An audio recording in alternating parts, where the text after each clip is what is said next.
What's up, ladies and gentlemen? What are you doing tonight? Hey, Mern, good evening. Good over there. What's happening?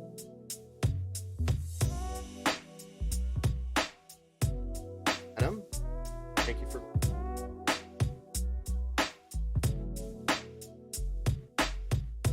Thank you for also liking this. Mern? Well, for... But even picking my voice up. Thank you for liking the stream, Adam, family, and Mern. I caught on that my mic is not picking up my voice when I'm further away.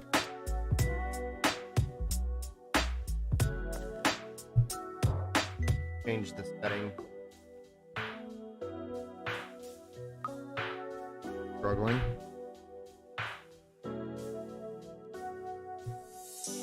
Here we go. This might be better. This is better. Hey, Judge. Thanks for the like. Jake. So we're actually going to get into this build here pretty quick. I did want to wait for Judge to pop in here. Hey, what's up, man? I saw that you were on a map or raid in Tarkov, so I didn't know if you wanted me to wait or what. So I was going to go through the details of the build.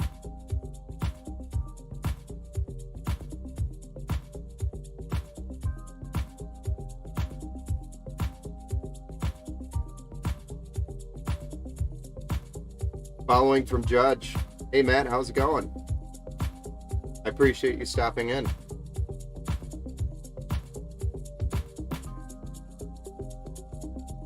So I was going to go through the details of the build, but I saw that Judge is kind of still in the middle of a raid, so I didn't want to interrupt his raid. But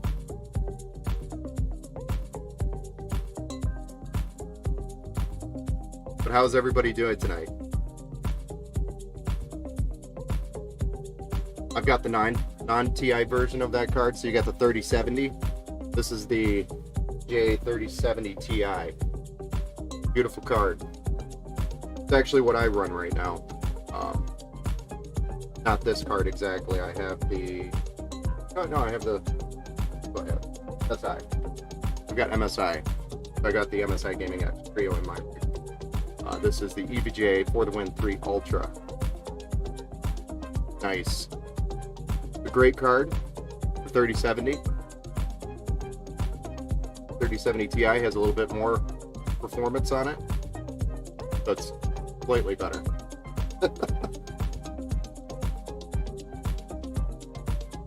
A great, overall this is a very nice balanced build. And I kind of want to let Judge, but his information on this build, this is for him and his community. But the overall, we'll start with the CPU. We're going to be building with the Ryzen 7 5700X. This is one of the 5000 series processors, newest by AMD. And of course, AMD's planning their next release here shortly. But this one has 8 cores, 16 threads, and is 4.7 gigahertz on the max boost.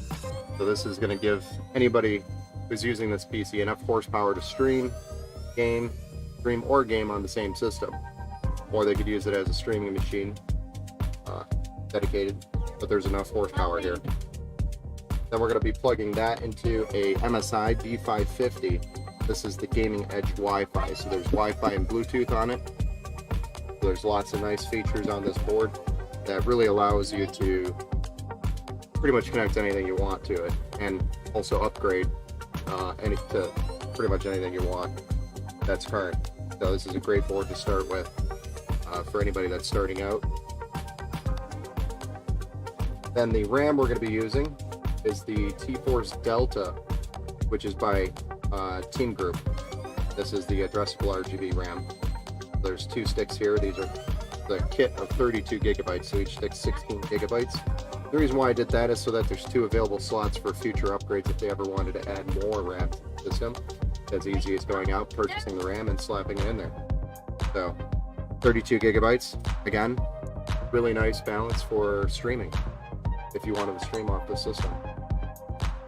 Then we're going to go with a Western Digital M.2 Gen 4. This is the SN770, so we've got a little bit faster read-write speeds, utilizing that PCIe Gen 4 with the B550 and the Ryzen 7 that enables PCIe 4. We're going to get some really good read-write speeds off this drive here. Hey Anthony, thanks a lot for the stream. I appreciate you. Thanks for stopping in. So we got 1 terabyte of space. So it's a good amount of space on a solid state drive, and it's Gen 4, so it's quick and simple. And then of course we kind of already touched a little bit on the card here, but this is the EVGA GeForce RTX 3070 Ti for the Win 3 Ultra. This has got 8 gigabytes GDDR6X. So it's a very quick card. It's going to give you probably Warzone's probably the easiest one to gauge the performance, but it's going to probably give you close to 140, 150 easily in 1080p without really tweaking any settings. You could tweak some settings and probably achieve 200 FPS in your system with this card. And then fans and cooling, we've got the Deepcool Castle 360EX for the water cooler.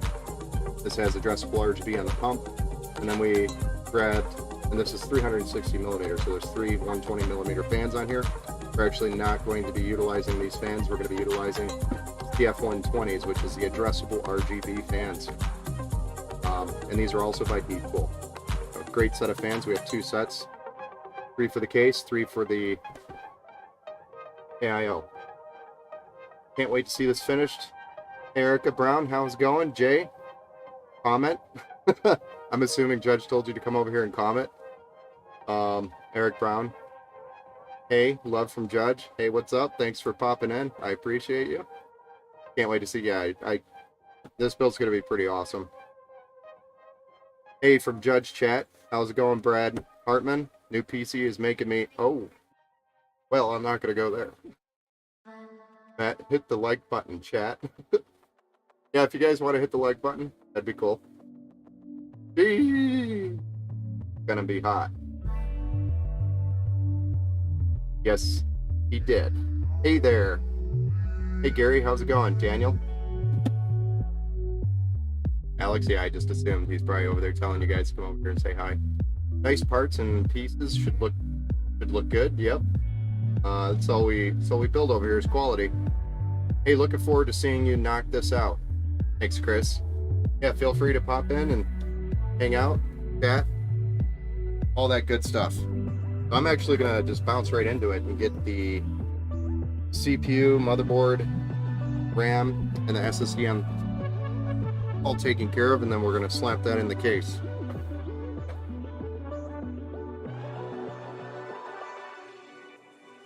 Just got to get some of these parts out of the way. Oh, yeah, and we have some extension cables to go with Judge's color theme, red and black.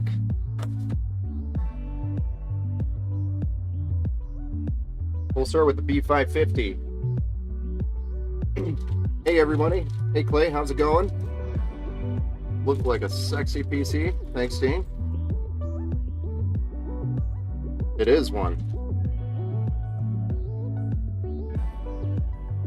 Gonna be one sexy. This is the MSI B550 Gaming Edge Wi-Fi. Gonna move some of the parts from the bottom layer of the box, just so I have easy access to it while I'm building. I'll smack my mic so you can hear all that. How's everybody's night going?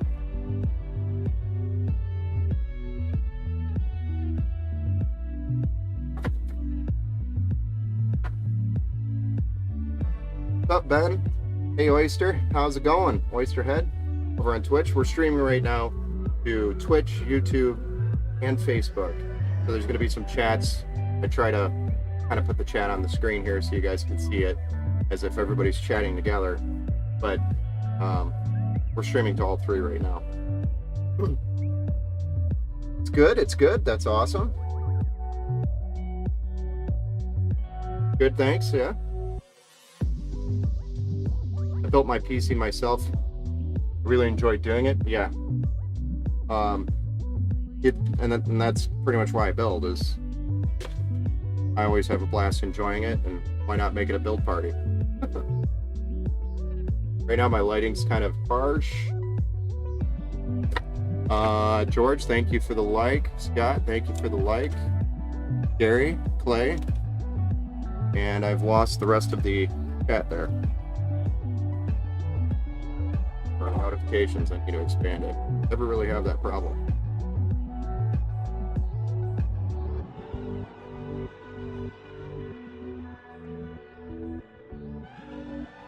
Going great. Hey Peter, how's it going? That's good. Wonderful. Waiting for kids' bedtime to play some games. How about you?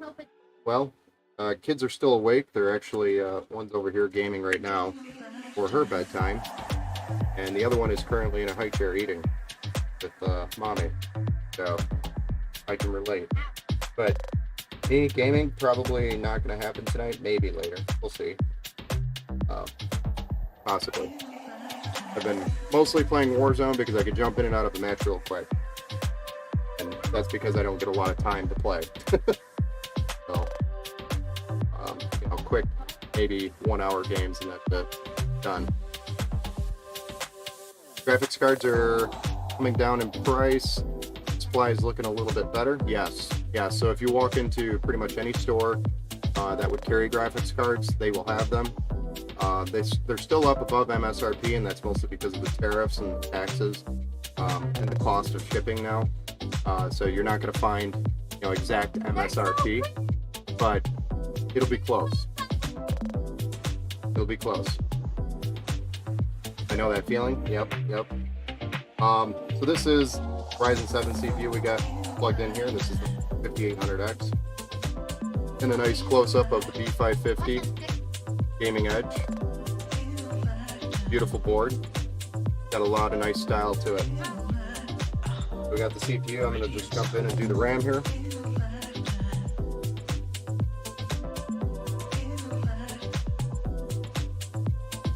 Love seeing you get love. Oh, thanks, man. Thanks, Mern.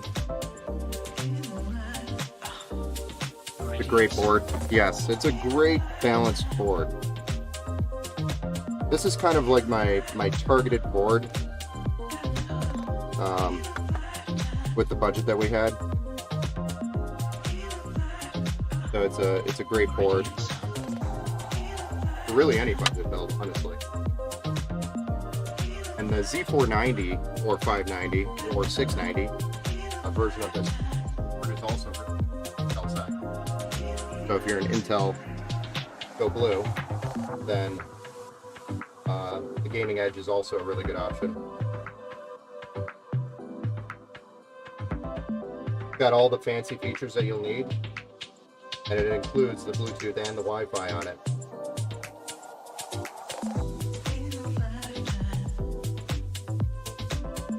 There we go, we got our RAM, so I'm going to pull this heat spreader off.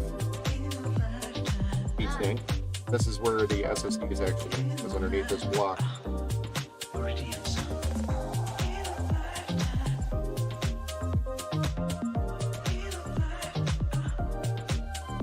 What does everybody else have in their systems? Did you build it? If you built it, did you enjoy building it?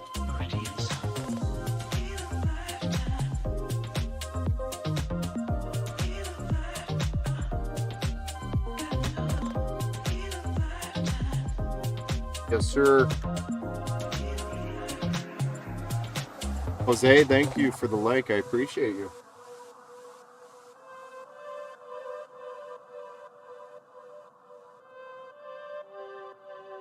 So we got the M.2. This goes into the M.2 slot here at the top, which is also under this heatsink that I has here on the board. And then we're just going to utilize our little M.2 screws to finish mounting this SSD. The rest of these screws are going to go in a bag that is going to be included with the hardware for this build. So if you ever need to go upgrade on this build or add more storage, you'll have the screws that you need.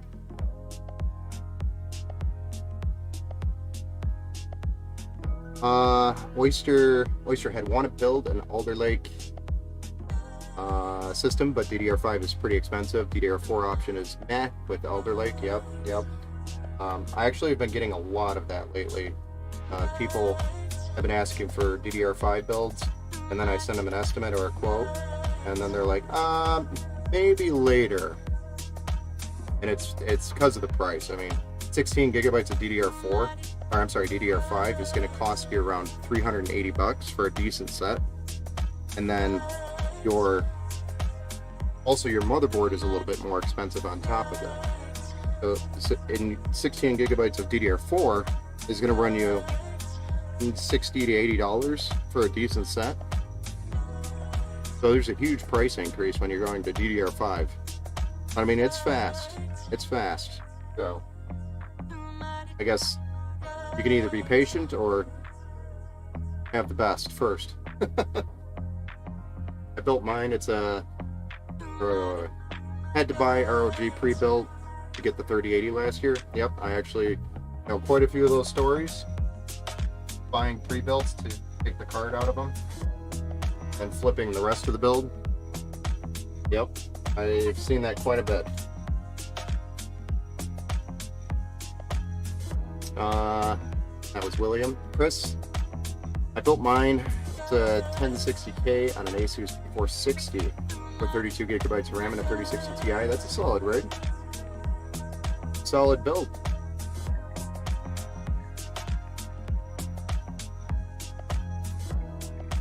And Oyster, it's crazy in price. Yeah, DDR5 is crazy in price.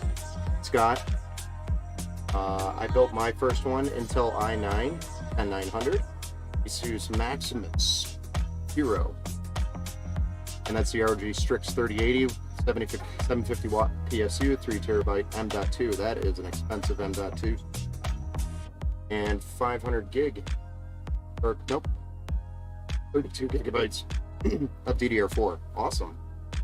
That is also a solid rig. Are you streaming on that rig, Scott?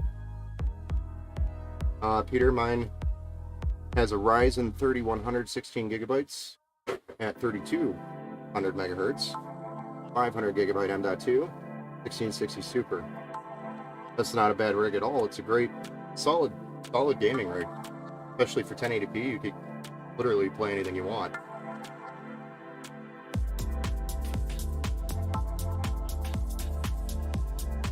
There we have it. We have our Ryzen 750 800X, 32 gigabytes of course Team Group Delta addressable RGB RAM, and our 1 terabyte Gen 4 M.2 SSD. So now that we have this installed, we can pull the case out. Probably get that going. I'm still rocking it. LOL just needs some RAM upgrade and more fans, William. Yep. And Scott, no streaming, just overkill for gaming. I totally appreciate that. Goes to my heart. Don't want to be forced to upgrade for a little while. Yeah, and that's how I kind of built too.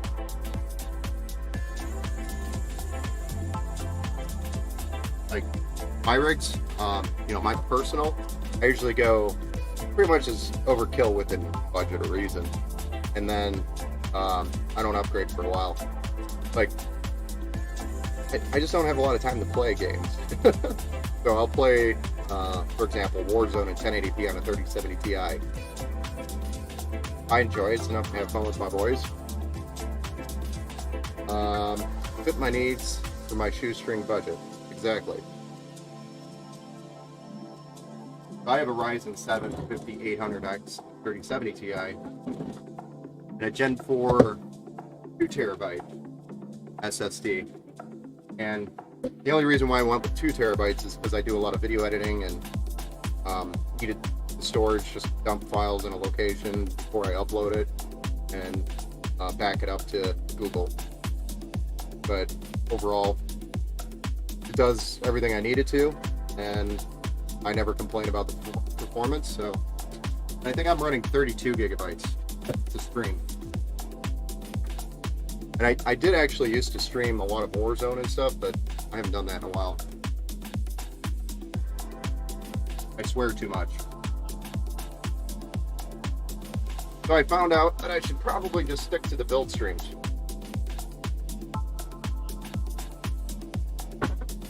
Alright, I'm just unpacking the case here, so it's fresh out of the box. I haven't looked at any dents or damages. It's going to be a nice surprise for us. Hope y'all like surprises.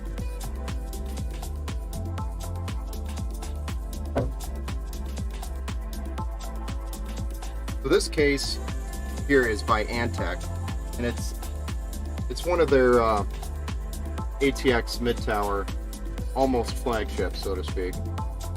But it comes packed with addressable Rgb fans on the front, a fan on the rear, and I thought there was supposed to be a fan on the bottom, but it doesn't look like this for this model or version. But what's nice about this case is, number one, the budget. Got the front mesh. I don't know if you can see it on the camera, it's picking it up. Got a nice front mesh here. I love the design on it, that's wavy. The mesh is going to allow enough beautiful airflow into this case. So the airflow in this case is really good.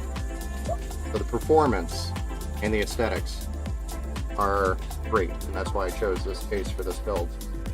And it's also an ATX mid-tower, which means you can pretty much put as much crap in it as you want, up to a certain limit, but you can upgrade without being limited by your case.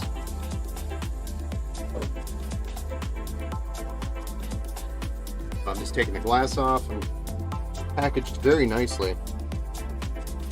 A lot of manufacturers will just throw the screws in a bag and call it a day, and it'll just rattle around in there sometimes. This is actually in a box, zip tied, nice and safe. Oh, there's your reverse fan. And what the reverse fan is so you can put it on the bottom of the case here.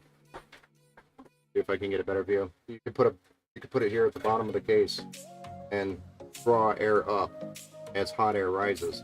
So this is a pretty cool additional feature. Chris, I upgraded from a 6700K and a 970. That's actually still a decent card if you don't want to play or don't mind playing on low medium settings. You can actually get away with that card still today in 1080p.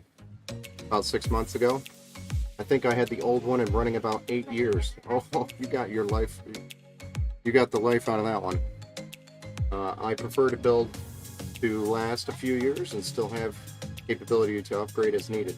Exactly. That's kind of how I build every single build here. Is build it with the upgrade in mind. Make it simple, easy. So go bigger on the power supply. Find a decent enough motherboard that's going to have a lot of features that you can upgrade with to sustain for a while, and a case where you can put bigger parts in if you upgrade. Well, great. Sold the card to a friend that needed an upgrade. What did he have? Like a,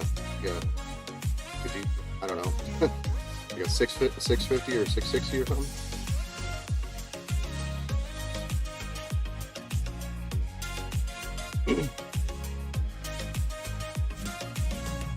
Let's actually, I have to actually decide. I think I was going to do the front mount on the AIO to pull cool air through the radiator. I think that's what I was planning originally.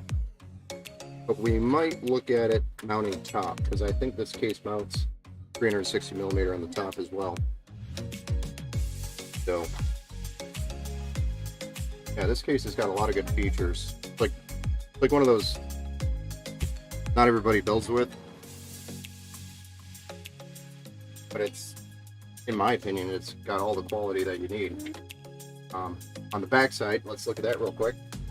On the back side, we actually have the addressable RGB hub, as well as a fan hub. This is not PWM though. Downside to this, which I don't like. That's fine, because we have our own hubs for our fans that we're going to be using for the PWM fans anyway. Cables are semi-neat, but you have some Velcro straps here to manage your cable management. Manage your cable management. Sounds right. Nice. My case has an extra SSD spot down there. Awesome. Down where the fans are. Yeah. Yeah, that's actually how a lot of cases have been taking advantage of that space, or trying to take advantage of that space and putting something useful there, such as an SSD slot, or let's put some fans there. But it really allows more airflow if you need it. And it pulls directly from the bottom of the case and blows it directly on your graphics card. And it helps push that hot air up where it needs to be exhausted. Toby, hey, what's up, man? How's it going? A10 case. This is the Antec. It's the, I keep forgetting the model number off the top of my head, but it's the DF700 Flow.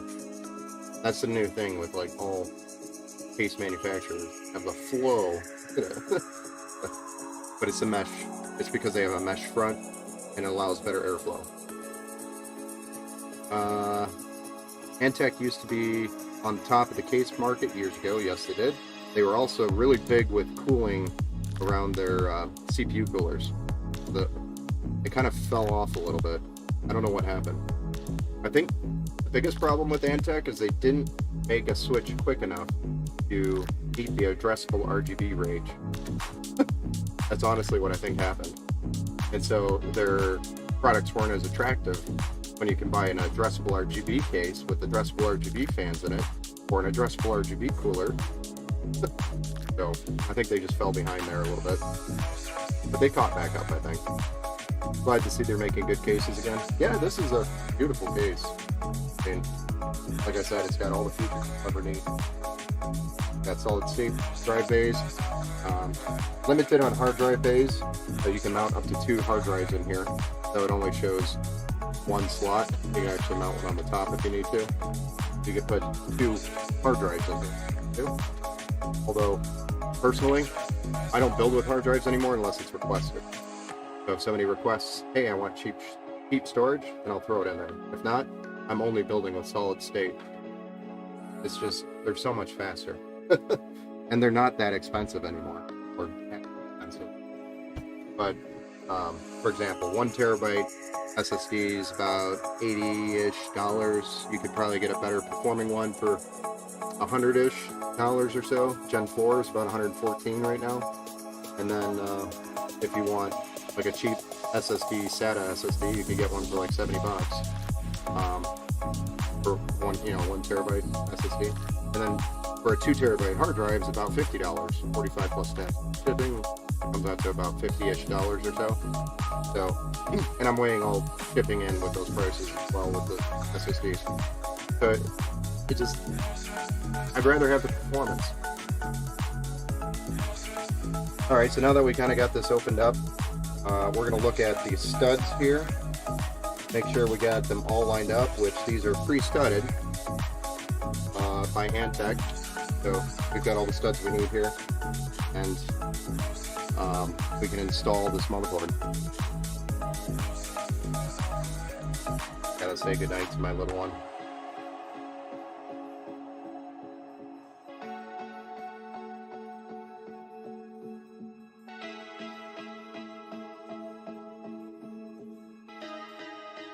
If I don't say goodnight, she won't go to bed.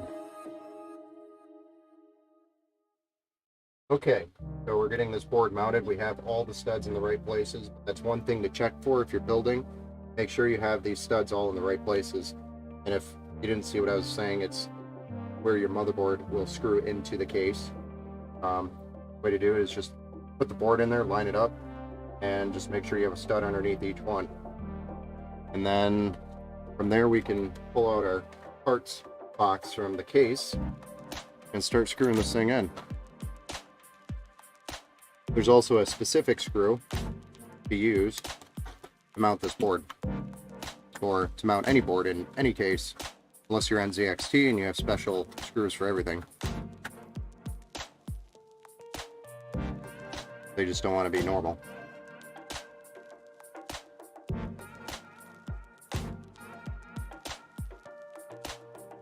Awesome. So is anybody else streaming these days, or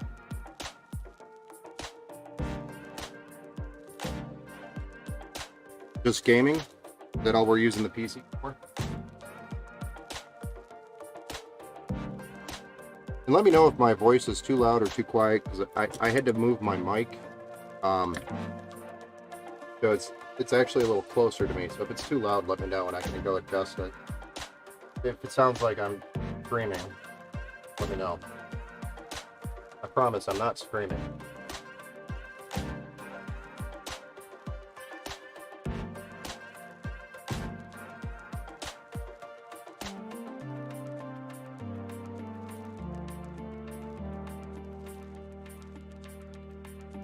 Now just gaming, video, audio production at times. Awesome.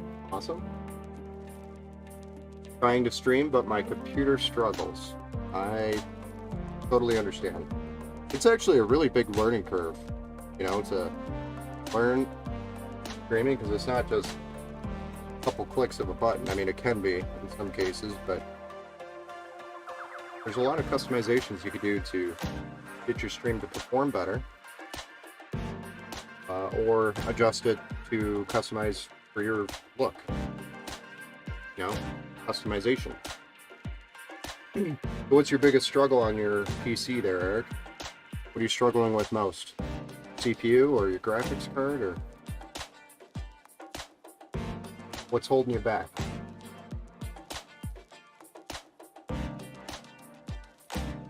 And if you gave me your specs earlier and I don't remember it, I apologize ahead of time. I had felt like 10 people send me specs there.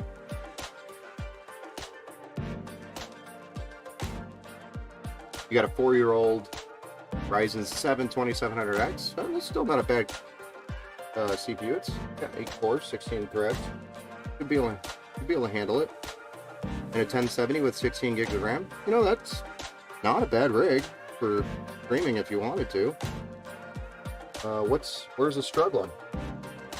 I actually used to stream on a Ryzen 7 2700X and a 1070 Ti. Not too long ago, too. Less than a year ago. Guess it depends on what games you're trying to stream. But I'd be curious, because that should be able to handle a stream. You probably are losing a little bit of FPS there. And using the NVEC decoder there, or are you using the CPU for decoding, for encoding? I think it's just the age.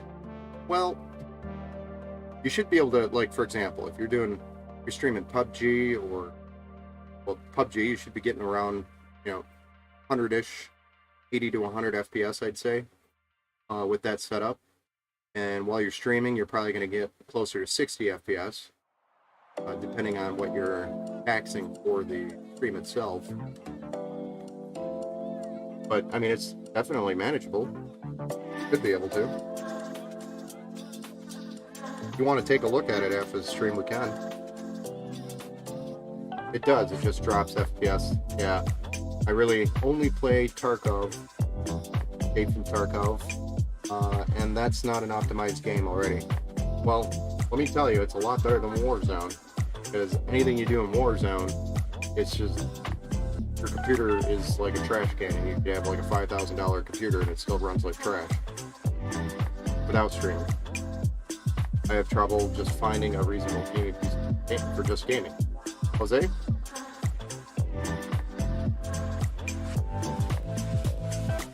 I build custom gaming computers, so if you have a budget in mind you want to bring to me, I could throw some parts together on an estimate if you want. It doesn't have to be something insane. You just say, here's my price point, this is what I want to do with it, and then I can throw you an estimate. And then if you want anything specific or changes, we can adjust it. Then I could even throw you a live stream if you want to watch your PC build. Which is cool. I think a lot of people enjoy it. But alright, we got the motherboard installed here, all the screws in. I'm probably going to flip it over, try to run all these cables for the actual case, front I/O, to the motherboard. I'm gonna probably just rip these Velcros out and deal with these later. Gonna get in the way here for a little bit. These are some nice Velcro though. Cool.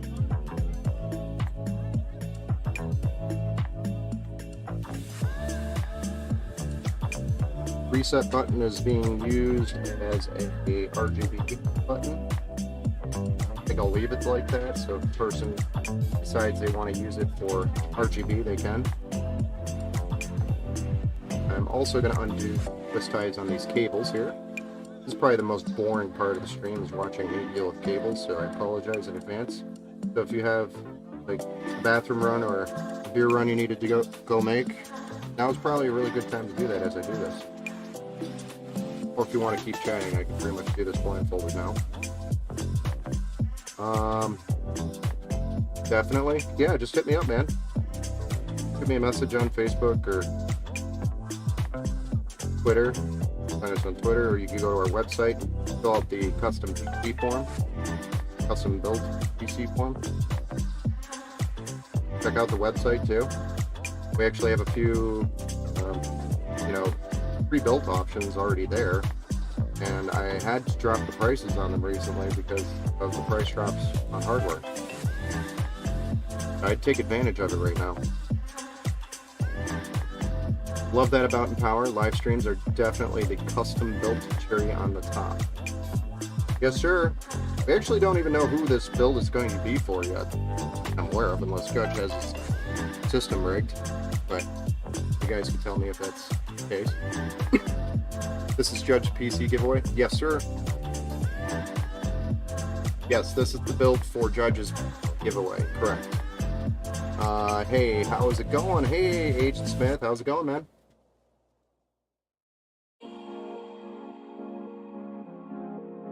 Yes, this is the PC for Judge and his PC giveaway.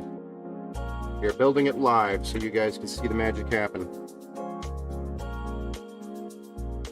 Build some hype up, get people interested. If they want to win this thing. I should have posted the specs on the actual stream, but there's not enough space to do that. Not enough characters. But it's a Ryzen 7 5800X with a 3070 Ti, 32 gigabytes of RAM, 1 terabyte Gen 4, built on an MSI B550 Gaming Edge Wi-Fi, and it's water cooled with a liquid AIO.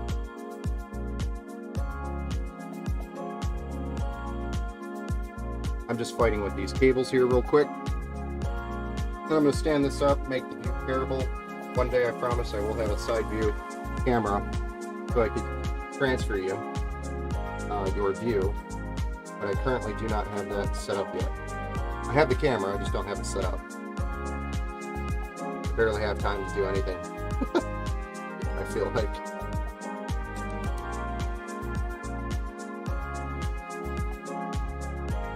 But I've gotten a lot of good feedback recently on the stream, so thank you, Mern, for your honest feedback. Gave me lots of ideas to work with. But right now I'm just plugging in the front I/O panels, so this is audio, USB, and your power LED lights.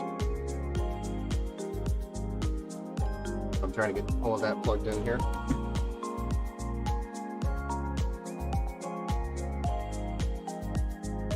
Yeah, man, it's been a while, hasn't it, Scott? It's gonna be for me, hopefully. Well, there you go. I don't know if Judge takes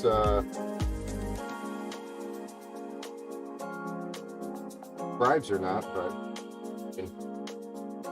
basically like a $2,400 system, today's market, with everything that's in it.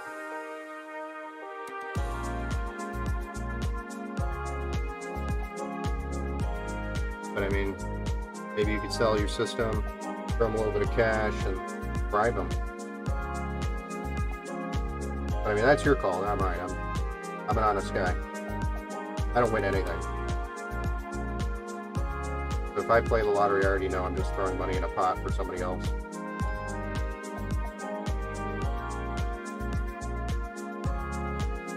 That's my luck. I have terrible luck. I don't know about you guys. My luck's never been that good. I was lucky enough to marry my wife, so I think that was the end of my luck. And then have a couple of kids. All right. Now that we got that done, one more thing to plug in. Quick.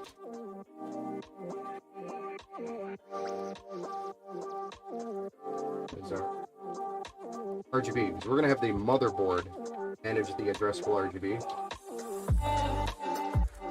Software is also going to give us the option to move button. I want to make sure both options are available. But normally I just software.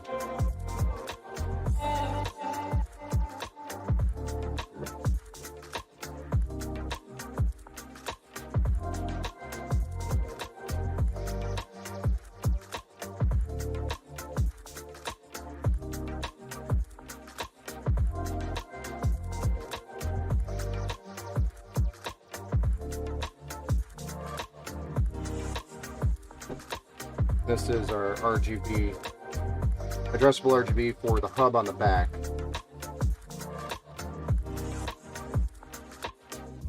Which is a kind of a nice touch for the case. The only downside, like I said, was not a PWM fan hub. Probably the only negative. But we have our own hubs that we're going to probably be using here. Eric, I never win anything either, but I always try. Yeah. I mean, it doesn't hurt to try, right? And Scott, I don't win either, but it would be an amazing PC for the kids, so hell yeah, fingers crossed. I always forget which screen or cam. I'm not good at this.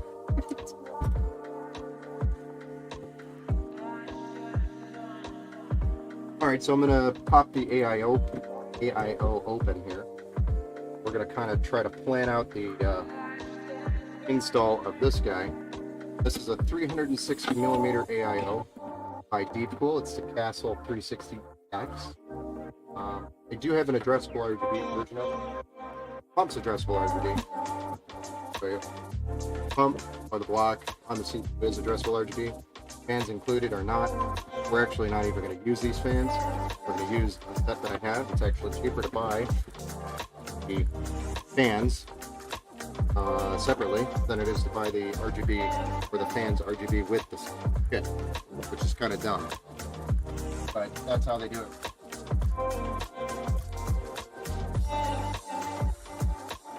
That way we could get the most bang out of the buck.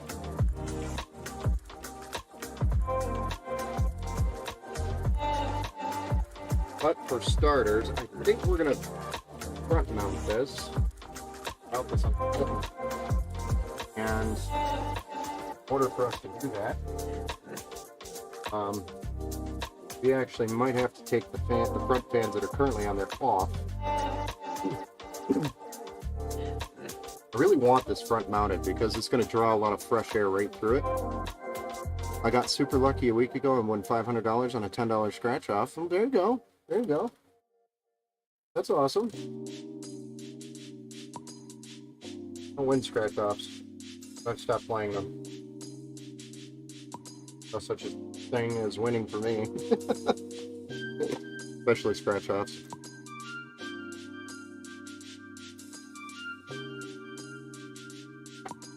Usually when I'm doing a scratch off, I just scratch it. I don't even scratch it. I just buy it and then kind of throw it in the trash. I know it's not a winner. Me.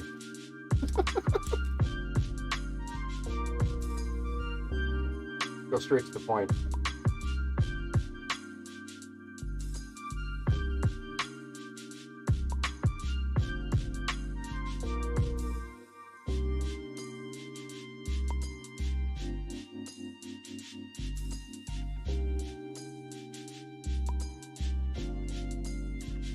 solid back plate.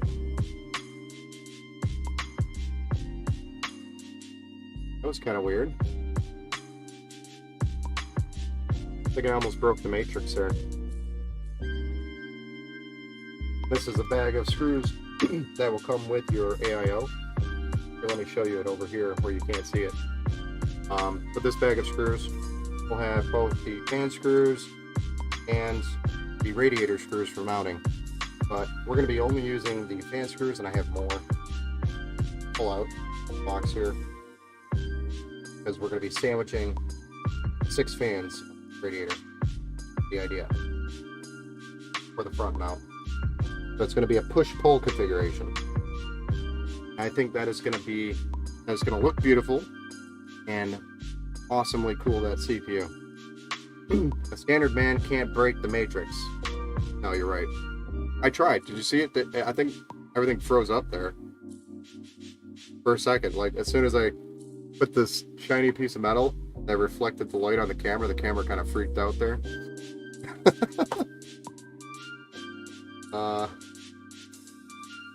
Hey, Purple, what's going on, man? Purple Potato, go. All right, so let's get the fans going out of here and make this radiator fan sandwich happen. Have you guys ever had a radiator fan sandwich? Ever had one before? Delicious. GPUs like it the most.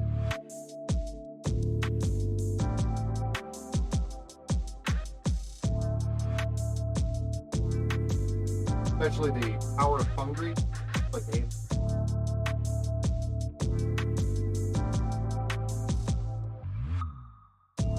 They run hot, and they like to run cool, or they like to be cool.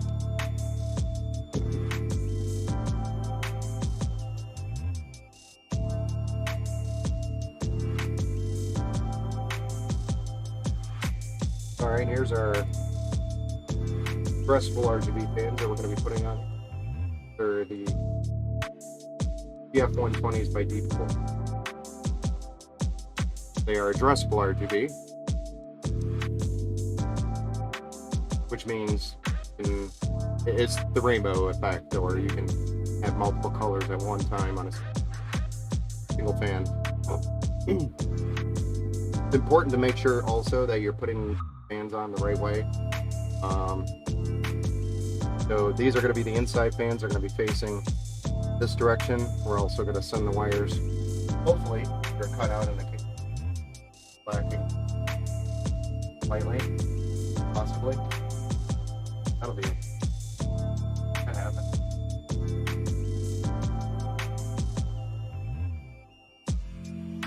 Sorry, when I've not done a 360 in this case. So normally when I do, we only one set of fans do. We might be able to make it work. Yeah. Might work. We're just gonna have to go with the flow here.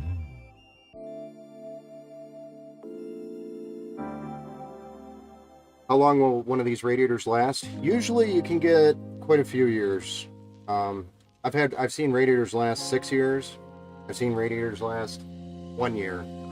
So really kind of depends. But overall, I think the average life is like 3 years or so. And then, you know, if you start seeing your temps drop, it might be time to consider a new one. These are factory sealed by the factory. Some of them do come with a fill, an option to fill it, which most of the time that's why they die, is because they run the liquid heating up and cooling down rapidly or continuously will cause the liquid to kind of dissipate a little bit, and then you'll eventually have a lack of liquid inside the loop, and it will burn the pump out. That's usually what will happen end of life, or what will end up killing one of these. Outside of that, it could last forever, but some of them have fill ports. I think this one does. So you have the option to continue to put liquid in it. And most of the time, a sign of when the liquid is needed is when it's clean. Number one, make sure it's always clean. Make sure it's clean. And if you see the temps drop on it by a significant amount, kind of a sign, or if you start hearing a noise from your pump, kind of a sign that you don't have enough liquid in your lube. You can also start hearing bubbles and gurgles and all sorts of weird things like that. But that's generally the sign. If you do have a fill port in your AIO, awesome. You can just add distilled water to it. And that'll keep it going for a little while longer.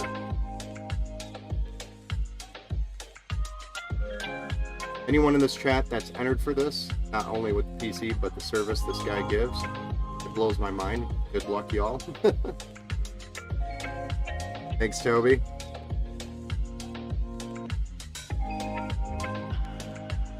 Toby actually got a computer from us not too long ago.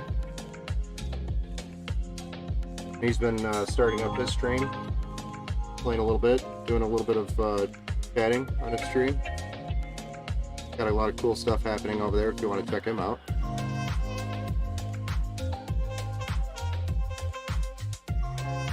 Got to play a few games with him in stream. So if you want to see my Warzone skills too. If anybody actually cares about my skill. Terrible.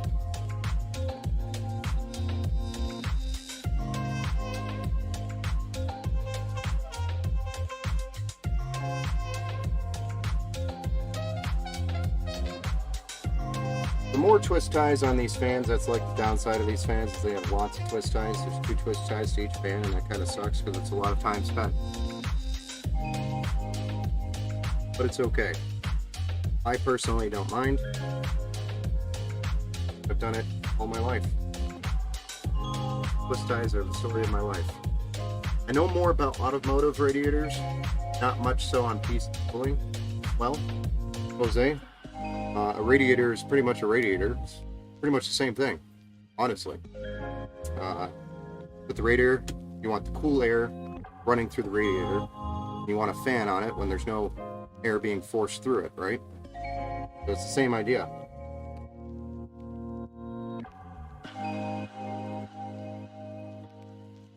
In this case, I'm putting 6 fans on, so 3 in the front, 3 in the back. 3 in the front are going to push the air through. 3 on the back are going to pull the air through. So that's what we call a push-pull configuration. And what that does, it allows the fans not to have to work as hard, but deliver the same amount of airflow. So they only have, the fans would have to work 50% on each side and move the air just the same as it would running 100%, as an example. So push-pull is a little quieter, even though there's more fans, technically.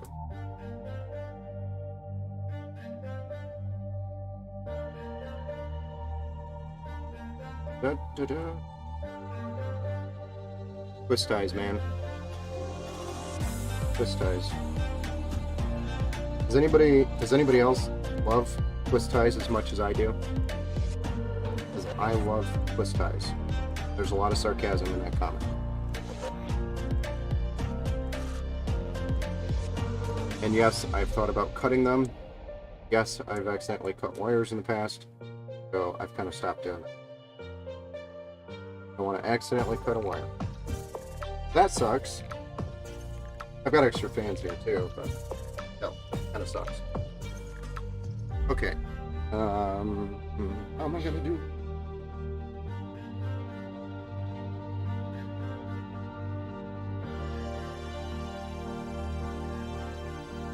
Good.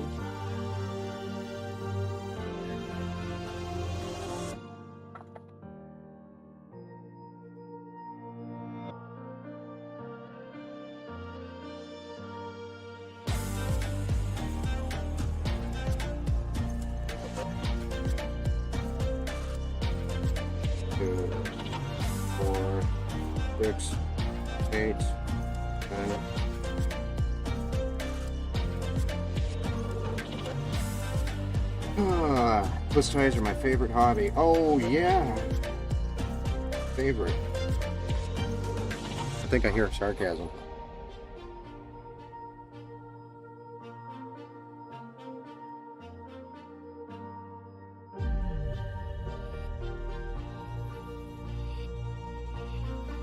I mean, if you enjoy twist ties that much, Eric, if you want to come over here and help me untwist tie everything before stream, I'd really appreciate it. More than welcome to come over anytime. Anytime, help. Alright, so I'm going to move the radiator sandwich that we have going here. You can see we have 3 fans on the back side, which is going to go inside the case like so. But we have to undo the front fans because we're going to mount those on the front here as well. Almost as fun as stripping wires. What are you? You're an electrician then, aren't you?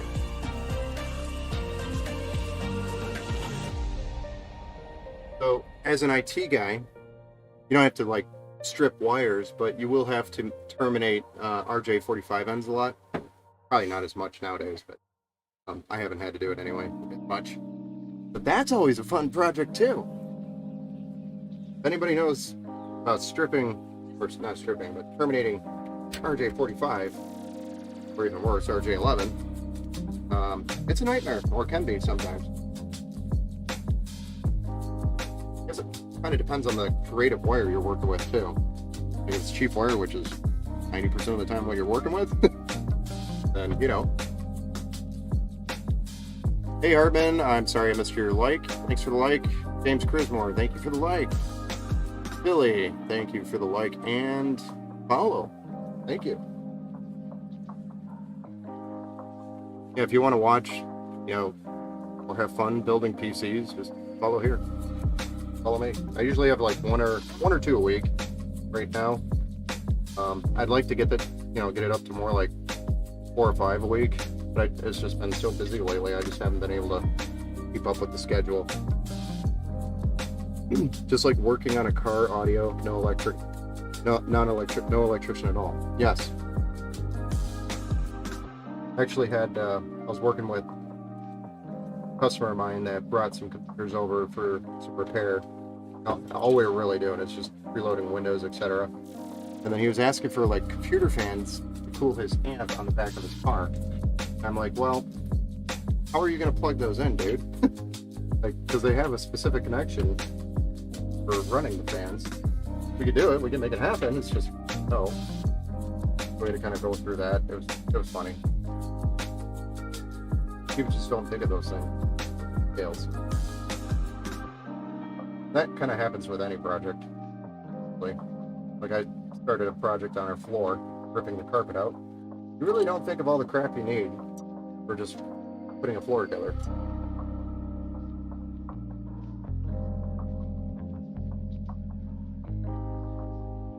It's the simple stuff too.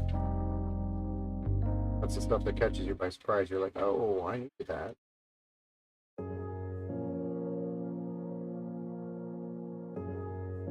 A lot of people do that actually. I need them, but ran into some issue figuring out how to do it.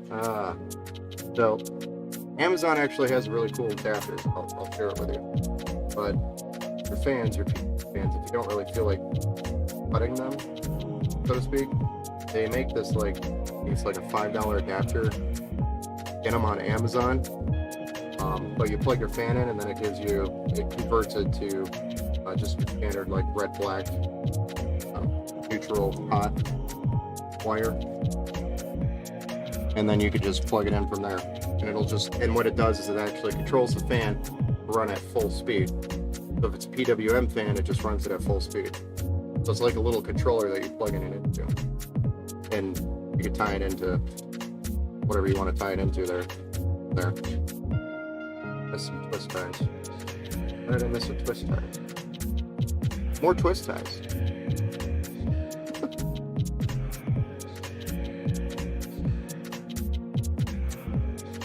Like I said, if you're ever interested, bored, you know, got nothing to do, and you want to play with some twist ties, just come on over. I actually start taking my kiddo to this. Oh, come on, Art. Twist ties essential? Just like 100 mile an hour duct tape for NASCAR? Yes, it is. It's very essential. Like NASCAR. Or duct tape. Pour that shot.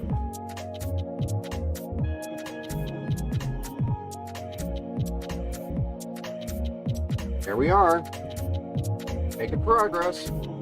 Actually, I missed another twist tie, just 2 twist ties.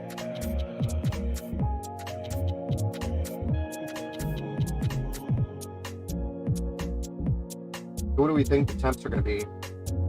We can post it later on the CPU of the sandwiched 360 millimeter. We got any guesses? What are the temps going to be under like just a regular gaming room? Maybe like Tarkov or Warzone.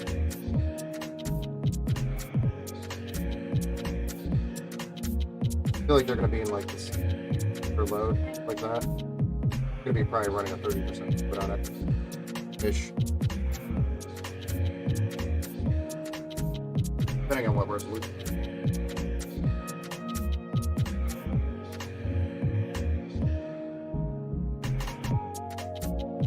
We'll say 1080p.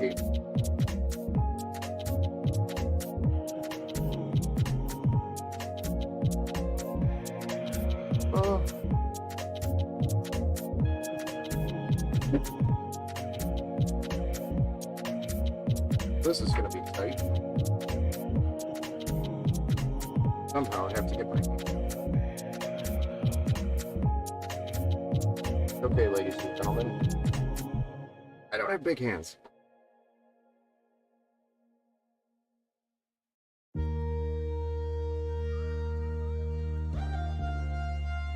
Take the pain. Accept it. Embrace it. Whoever wins this PC will, you know, just remember how much pain I went through to build it.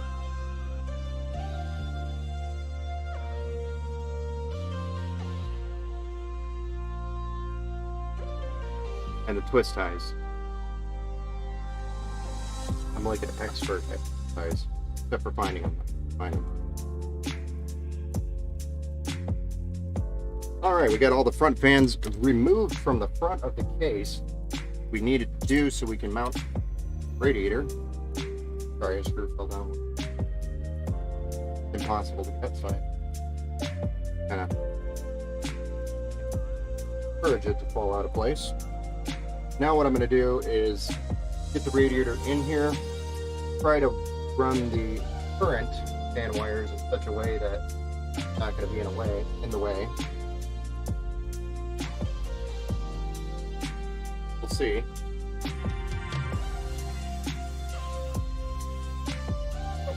I'll struggle with this. Alright, we could do that. We could make that happen. There's enough room to pull these wires through here. Actually, I love about this situation. And if this is perfect. No problemo. That way we can hide all those wires and it won't be standing out like a sore thumb. Pretty. Thank you, whoever it was at N-Tech who thought of this.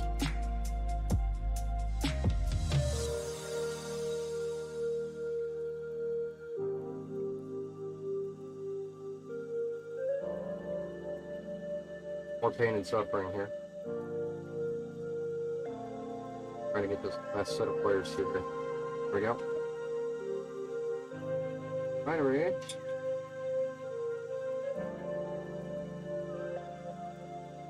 Alright. There.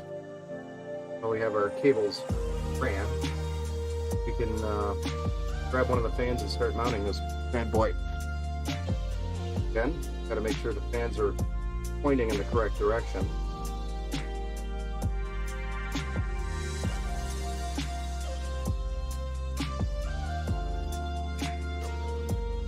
And I gotta find the screwdriver, find the screw while I'm trying to hold the radiator all at the same time. You guys ever played that game before? Fun game. And I want to make sure this thing's straight, that all of the screws line up before I tighten it down too much. Probably gonna try to get that whole fan on.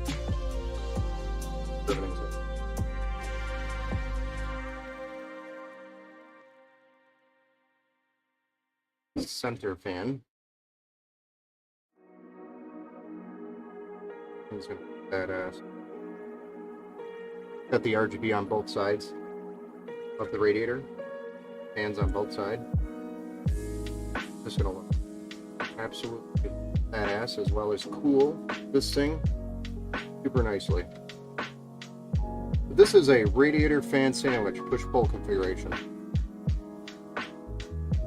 A little bit more work, I'll admit, but it's well worth it. The performance that you get, the cooling performance you gain out of this, in my opinion, is well worth it. I did this to Divinity's PC as well. We did a live stream for Divinity Sweats.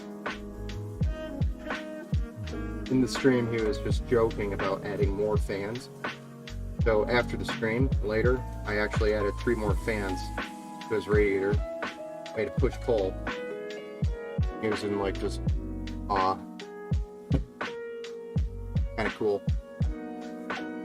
Gave me the warm fuzzies.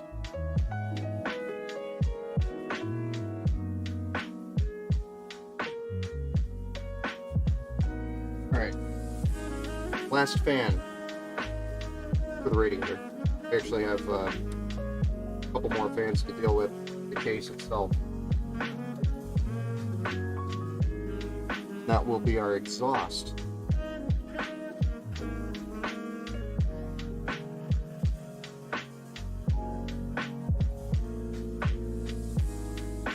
Yeah, this case is super nice. I like this one a lot, actually. For the price.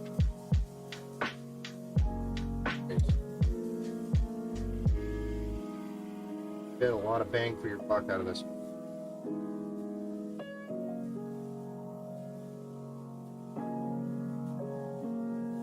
Yeah, I used like, what, 12 fans?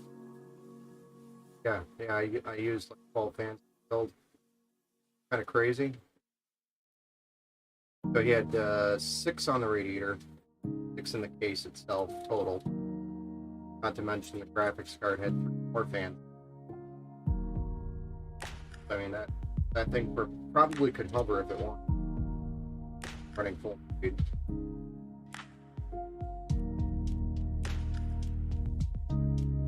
Here we are.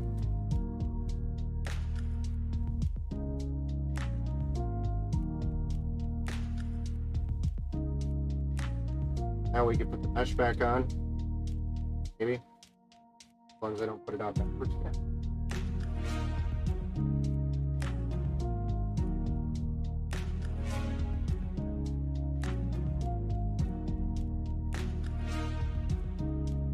Am I crazy?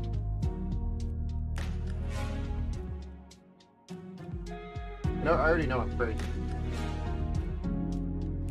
There we go. Maybe. Yep. Maybe I am crazy.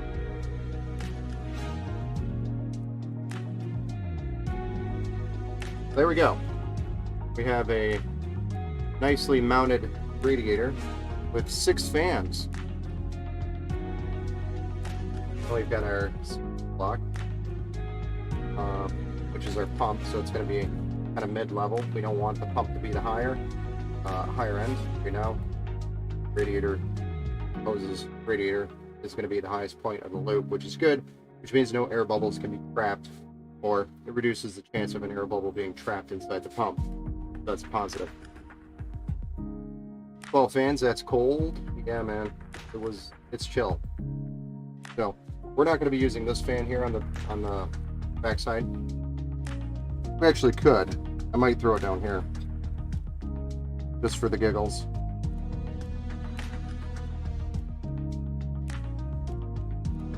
I have a set of 3 more addressable RGB fans by Deepcool that we're going to throw in here. We're going to put 2 on the top, 1 on the rear, and that'll keep that addressable RGB look throughout the entire system. And it'll keep it consistent as well. I meant to do that, guys.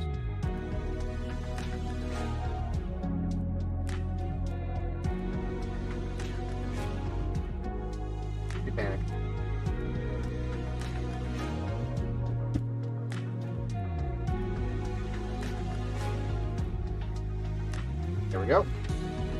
Another fan removed. And I'll think about putting it on the bottom, but I will have to decide about that before I do the power supply and before I do the graphics card, because once those are in, it's going to be pretty much impossible.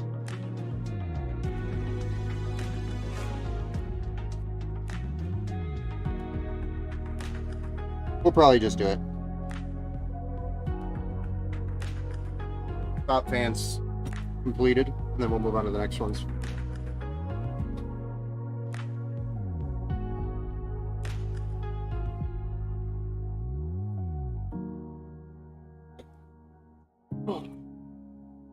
Only an hour in, hour-ish. Not too bad.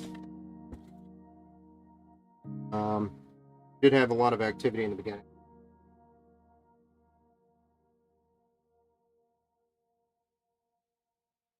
We're actually moving pretty quick. I was thinking more like 2 hours-ish on this build. So we're moving pretty quick. I think within striking. Maybe.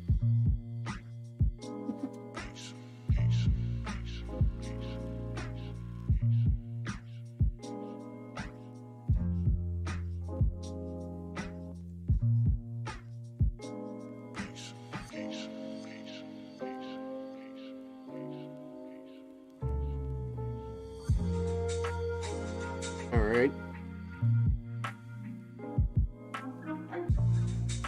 More twist ties, ladies and gentlemen, more twist ties.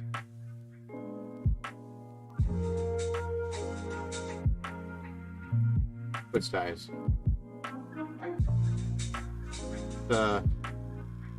Great build. I really enjoy watching the technical side of it. Thanks, man. I appreciate you stopping in and taking your time out of the day to join me as we build this beast. It's like taming a beast every time I build one. I had, maybe I'm crazy. People do think I'm crazy. That's okay. But it's like taming a beast every time.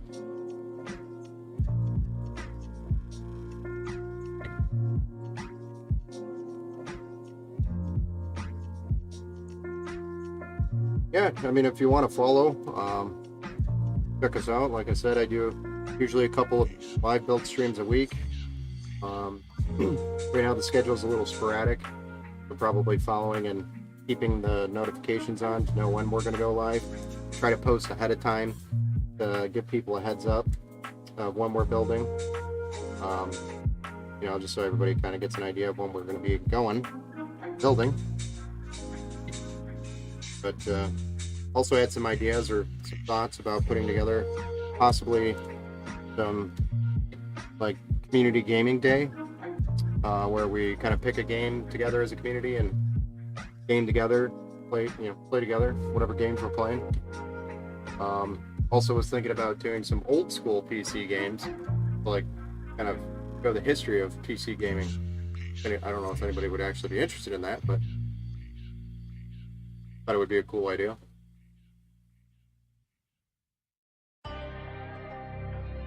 Stuff like that. It's unique. I don't think too many people are doing it. I mean, the community gaming gaming days, yes. They're like, hey, here's the history of gaming.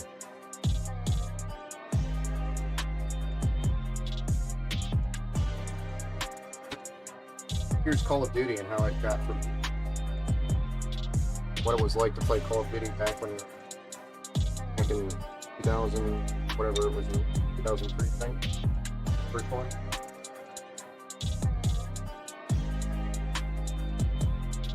I want to match the height on the rear fan with the front fan.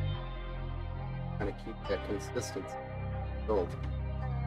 Unreal Tournament. Yes, sir. There we go. That's a good classic. Unreal Tournament Game of the Year Edition. And Unreal Tournament 2003, I believe it was, or 2013, or... Drawing a blank already. I'm getting old.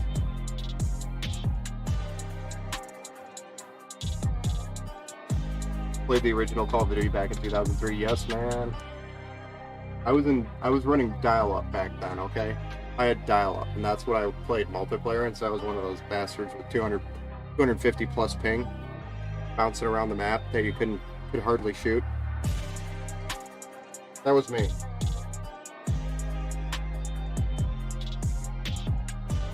That's all I had at the time. Like, we didn't have access to DSL or broadband or any type of high-speed internet. The good old days, man. Those were the good old days, because like that brings back a lot of memories of LAN parties too. Especially like CS:GO. It wasn't CS:GO then. It was Source. Counter-Strike Source. That was a lot of fun doing LAN parties with that one, and Halo LAN parties with Xboxes. And Call of Duty. We did Modern Warfare LAN parties, and then another one that we used to do was Total Annihilation. I don't even know if anybody in this chat knows what that game is.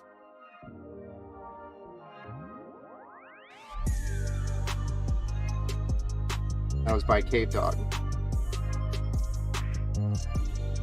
These kids these days don't know the struggle with dial-up. I know. Like, one day I want to like go into our router and limit the bandwidth for my daughter for any of her devices, and just show her what it took to load a single image on a web page with nothing else on the web page. So you're like, what? Just so she can understand the struggle. Back in my day, it took an hour and a half to load a single image.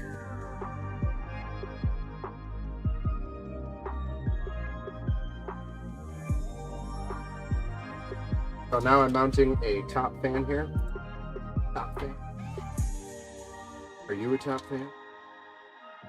I'm going to try to center this up a little bit here so it's centered. L.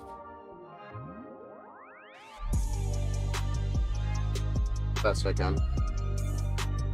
Mom, hang up the phone. I got some Call of Duty to do. Yeah, the best part is when Mom picks up the phone, or you know, it was our weird situation was we had like a caller ID. Anytime it would get a call, it would actually disconnect the internet. It was because of the caller ID. It would like hold the call.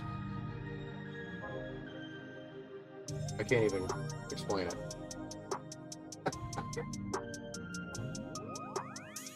But yeah, those times, and those were the days.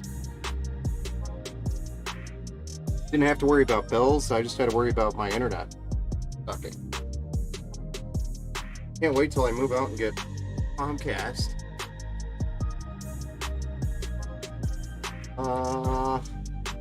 Yep, great game. Modern Warfare 2 LAN party. These kids don't. Yep. I remember TA. Thank you. Somebody here remembers TA. I actually still play TA every now and then. But we would have. You don't know what Total Annihilation is. Go look it up. Play it once, and you'll probably spend, I don't know, probably 15 hours in your first game, because it is a very addictive game. But it's our multiplayer matches, we'd start them at like 7 o'clock in the evening, and these were LAN parties, so everybody came over and we played, and we'd have the whole battle of "don't look at my screen, bro" situation going. And yeah, that we'd start at like 7 o'clock, and then normally around like 5 a.m. ish, we'd have we'd either have a Mexican standoff where two teams were just so powerful that it just was never going to, it was just going to be a stalemate at that point.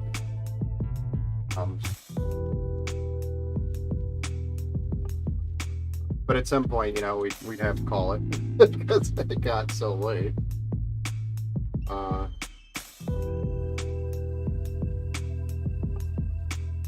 Those were fun games. I enjoyed them. I enjoyed them with everybody. Played with. Fun. kind of kept it social because you didn't necessarily need to. And later we started doing like VPN stuff for LANs, like local LAN.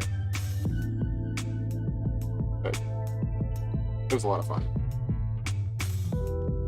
The social part of it was probably the fun part, because we cracking jokes the entire game. I love showing kids phones. Yes, sir. Mom, hang up the phone. Everything disconnected us, man. Yeah. So you guys know how it is, or was. Does anybody even have a land phone anymore? I don't. I don't even have a land phone. I just have my cell phone. I just have my cell phone. That's it. In the business. That's it.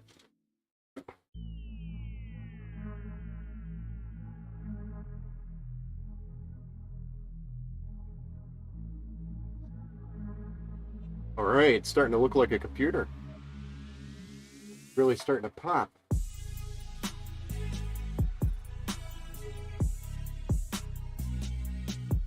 Those old analog phones, man.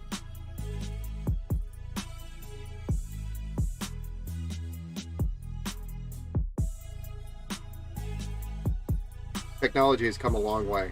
Hope you guys don't mind. I'm gonna vape.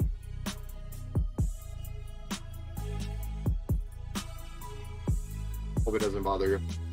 No landline, but I do have an old school analog push button. Nice.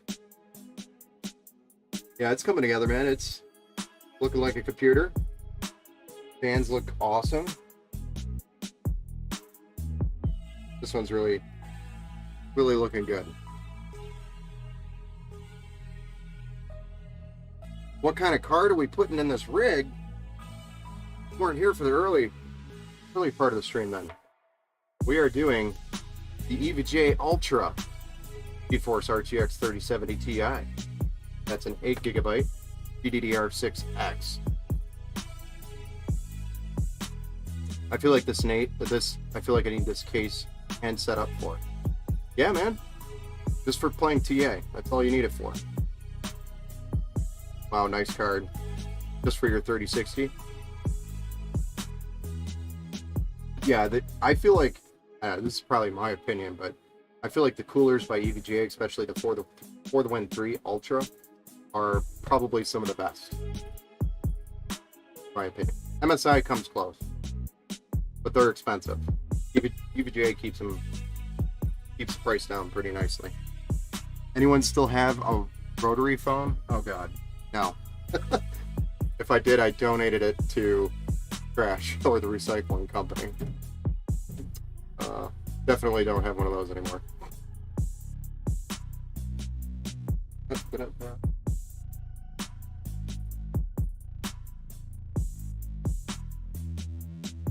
you have a rotary phone still, please do yourself a favor, remove it. Go buy yourself. Well, I mean, actually, you know what? Keep it. That actually does sound pretty cool to play with.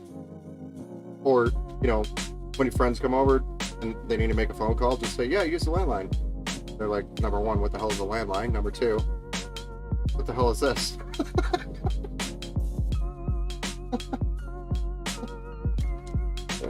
And if you're ever getting that scenario, please record it and upload it to YouTube.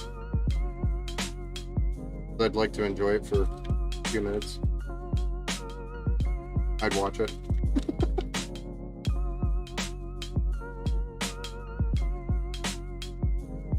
So we're gonna have to actually remove this back plate, which kind of sucks, but very doable inside the case, because we're gonna be using the back plate that came with the mounting kit for the AIO, or for the pump, or for the block, whatever you want to call it. I do include these back plates in all the builds, so if you get a build from me, I will include this stock mounting kit for your motherboard, because if you ever upgrade to a different cooler, some coolers will actually require these, and then it'll ensure that you have them. A lot of manufacturers do not include these, It kind of screws people, and they go find one. I also have a whole bunch of them here available in stock if you ever need one.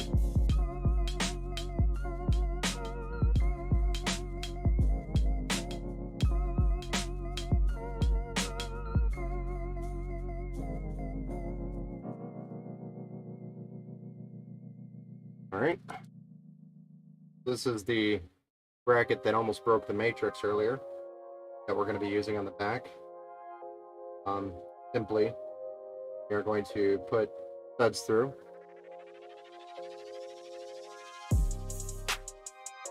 Like so. And then they come with these little plastic clips that get mounted or get pushed over the stud like that, and that holds it in place. And that will come through the back side of the motherboard and mount the pump or the block to the CPU. So it's kind of a unique design. I think the only other people that use this design like this is Cooler Master.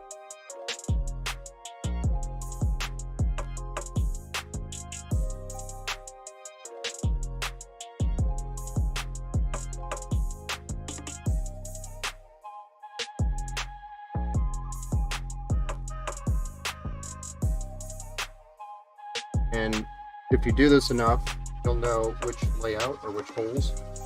They have both Intel, two different types of sockets for Intel and socket.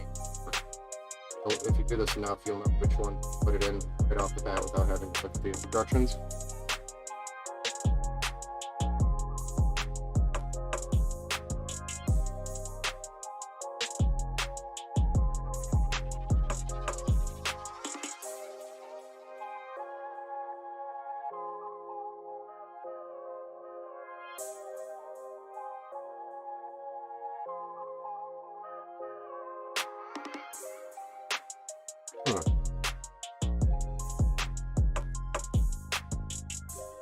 That's weird.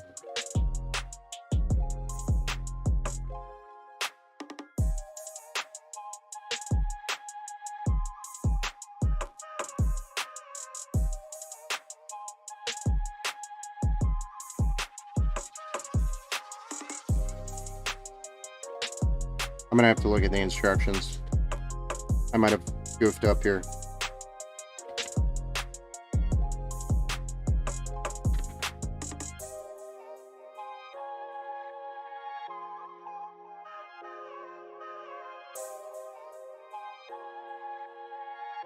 Ah, shit.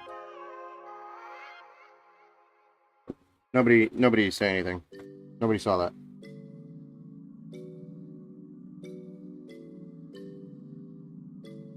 We're actually going to be doing it slightly different than what I just said. Just ignore everything I just said. Nobody heard that, right?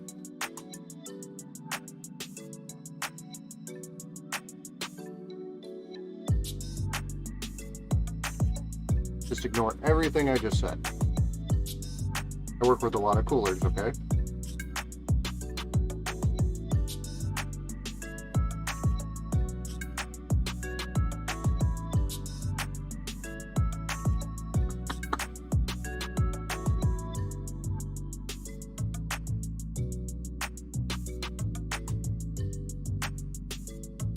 So I do want to add some sound bits to my stream chat that allows you guys to put or push commands out there for sound bits. That would have been a perfect one.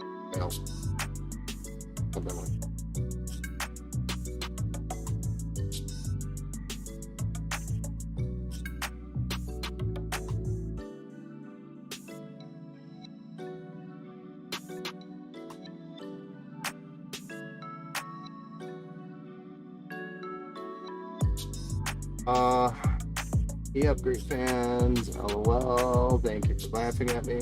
What are your thoughts installing Windows 11 for a gaming rig? Windows 10 still seems slightly better, but only on certain games. Personally, I don't know if you'll trust anything I say after what I did, but Good. Personally, I would think, I still would use Windows 10. I mean, honestly, Windows 11, it's mostly a business thing.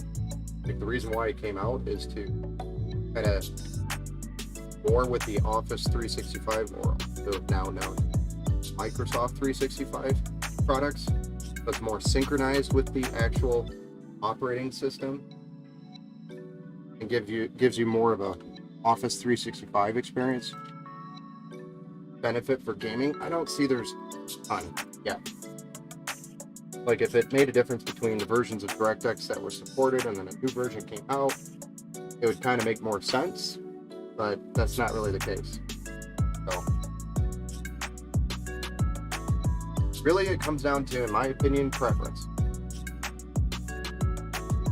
So if you have Windows 10 and you haven't done it yet, and you don't really feel like dealing with all that, don't worry about it yet.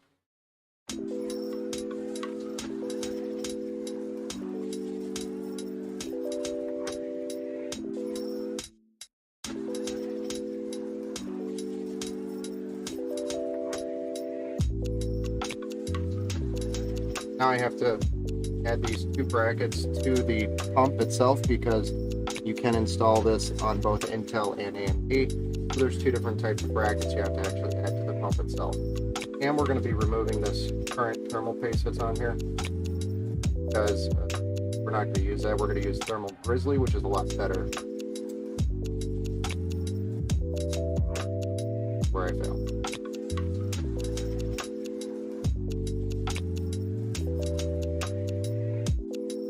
Alder Lake runs Windows 11 better than Windows 10.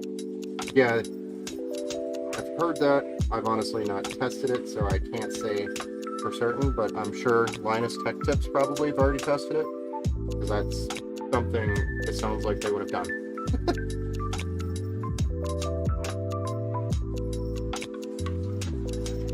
I think the last Alder Lake I ran, we ended up doing Windows 10.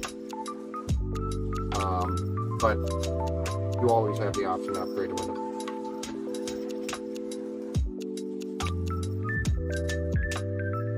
Those 12th gens are quick. Way better than their 11th generation. I don't even know what they were doing. Releasing the 11th generation, they should have just completely held off. Like, they shouldn't have even bothered with the 11th gen.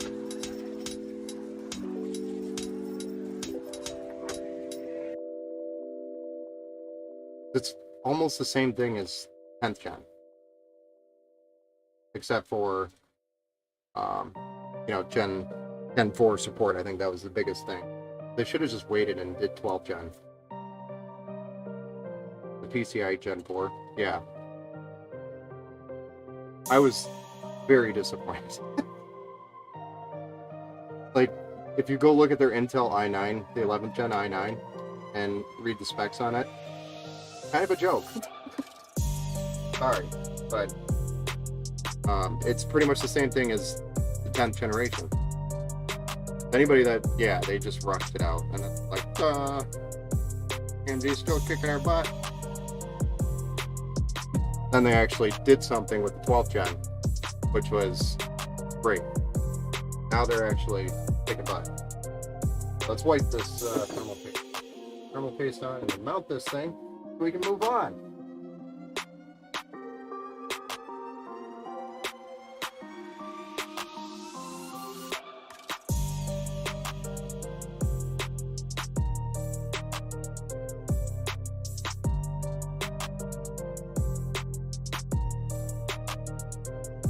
Thermal paste seems like it was on there like that. I have thermal paste on my hand or my glove, but that's why I wear gloves.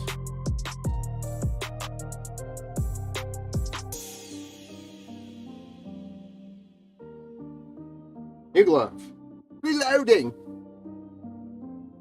Intel crushed out the 11th gen. Yeah. Or rushed out. Yes, yep, that we already went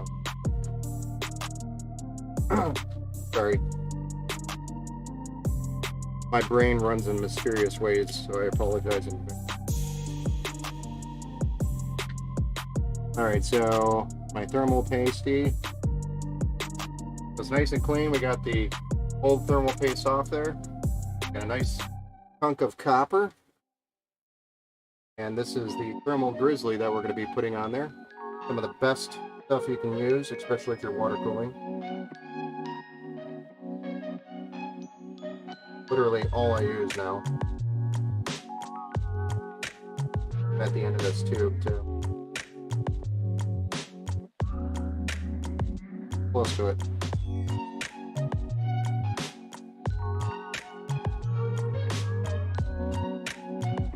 But I would highly recommend when you're wiping thermal paste and dealing with this stuff that you either wear gloves or you really be careful about getting it on your fingers. And if you do get it on your fingers, take the time to wipe it because it's everywhere on your build. That's kind of the last thing you really want to deal with is thermal paste on your build. Go.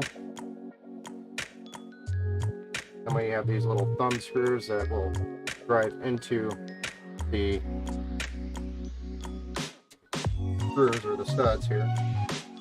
That's what will mount to the back plate. Little nuts. Thumb nuts. Although it does have a Phillips head on it. It's a very unique Phillips head. Very easy to strip, so make sure if you're ever using this cooler, make sure you use the proper Phillips head screwdriver, or you'll strip it.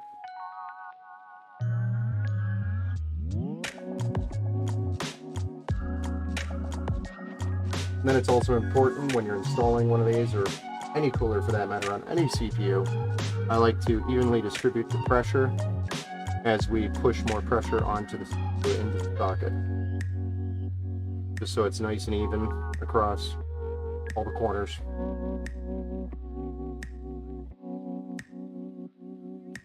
I just like to have it even spread.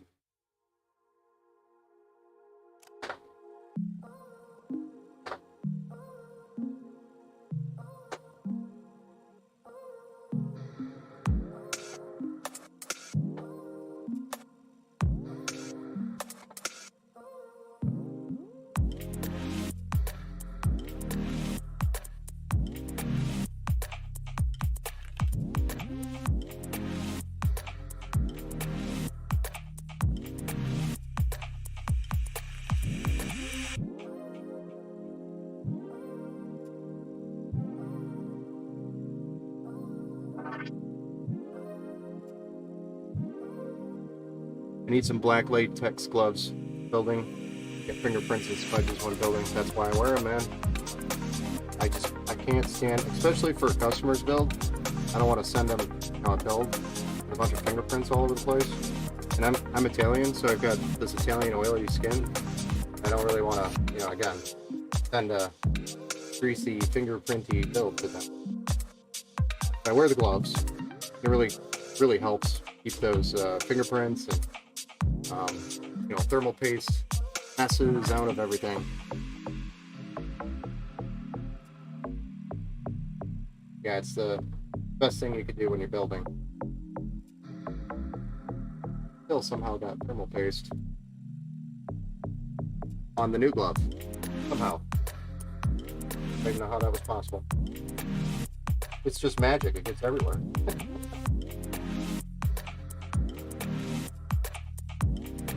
Great idea. Yeah.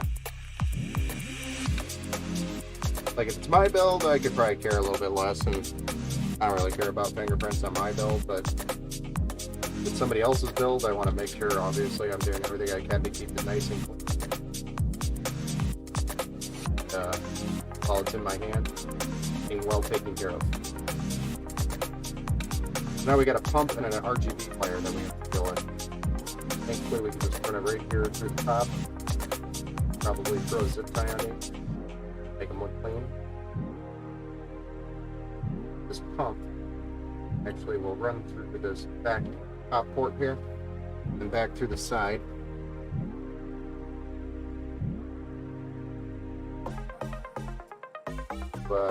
Maintain that clean look.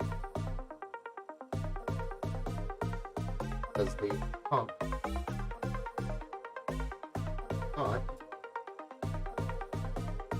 I'm thinking of the carbon. I keep confusing this Pro Carbon. Carbon Pro. I don't know why. I filled with that one a lot too. Slightly different. Oh. Here at the top. Sorry. I know you guys looking at the back of my neck.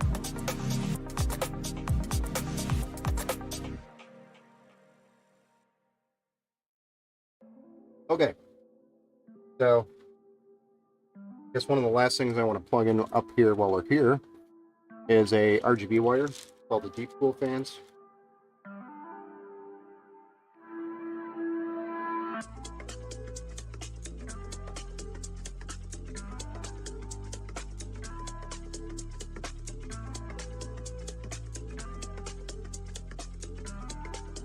I want to make sure this is 100% software controlled. So with the MSI Mystic Light, you can launch that app and then control all the lighting from that app, minus the video card, which will have to be done from the EPA Precision X software. I think there's a way to connect the video card to the software or to the motherboard. I think it does have a port. Most cards do now. Thank you. Okay. We want to mount these bottom fans really before we do anything else. Right here. Or things are going to just start getting in the way. So we want to take care of these before we go too far. And this is going to be unique because one fan that we pulled from here, we're going to use that down here. And then we'll use reverse fan, which is reversed airflow. These fans on the bottom are going to help with the graphics card temperature, so it's going to really help push that heat. But the reverse fan is cool because it's going to blow the same way that this fan is blowing, but you can have it face up, so aesthetically it looks nicer. And that's what's cool about a reversed fan.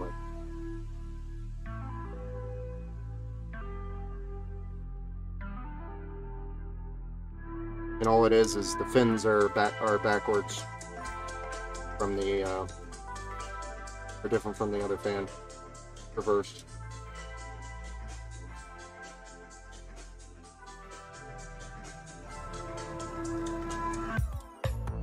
So it is going to look a little kind of wonky with fans looking different. Our USB 2.0 is going to be away a little bit. I'm going to have to readjust that route. Fans here.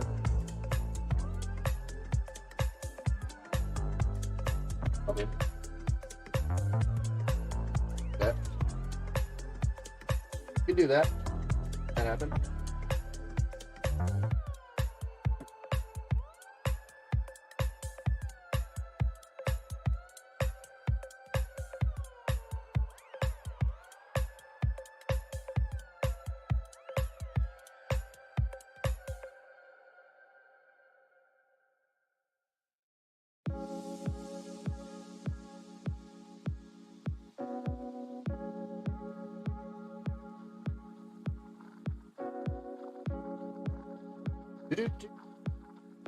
So yeah, these fans are really going to help with that airflow. It's going to push the hot air that's being produced by the graphics card up towards the exhaust here, get that hot air out faster. That is a cool feature. You do lose a cutout for GPU wiring, but I mean you can just run it through the bottom or side port, your PCIe power connections for your GPU.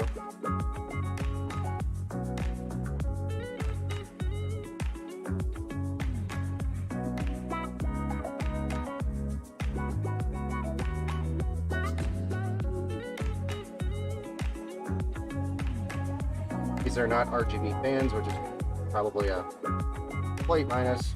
It would look cooler with Rgb Fans. What we got?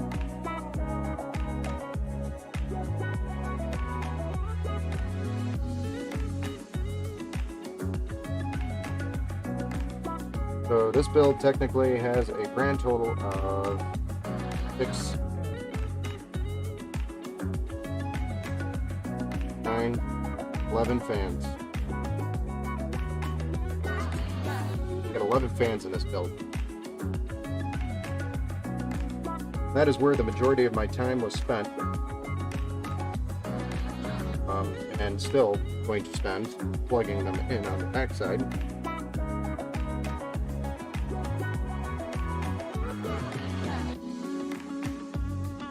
Quite a bit of work back there, but what I'll probably do is kind of rush the process back there just to get it plugged in and so we can fire it up on the live stream, and then I'll come back and do all the cable management and stuff later. But just so get the stream done without all of you falling asleep. Kidding. Probably rush through that process. Scott, is it going to come with Windows and everything loaded on it?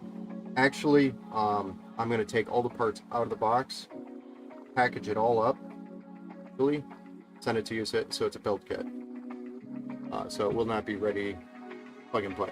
I'm just kidding. Yes, it'll have Windows. We decided to go with Windows 10 for this one, so that if you do have,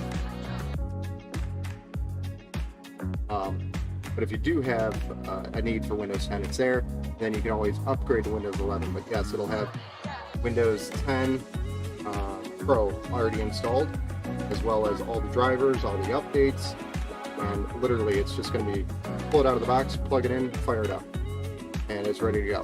You start loading games on it within like 5 minutes of plugging it in. So yes, to answer your question, yes, Scott, it is ready to go. All that stuff will be done and on there. So go.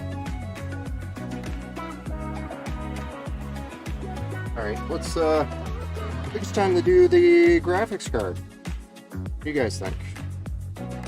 Graphics card time? Want to look at that beast?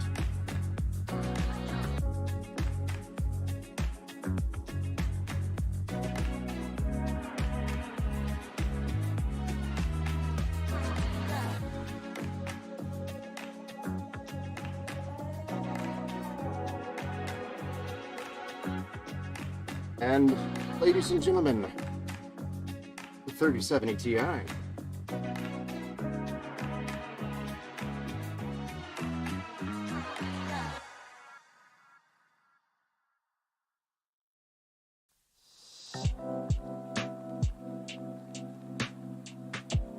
But I do actually offer build kits if anybody's interested. A build kit where they get to build it. And I also offer one-on-one builds. If you want a computer that is, if you want to buy all the parts and come here and build it with me, if you're local, awesome. I do one-on-one builds, so if you're worried about, or if you're wanting to learn it, I'd be happy to teach you and walk you through the entire process from start to finish.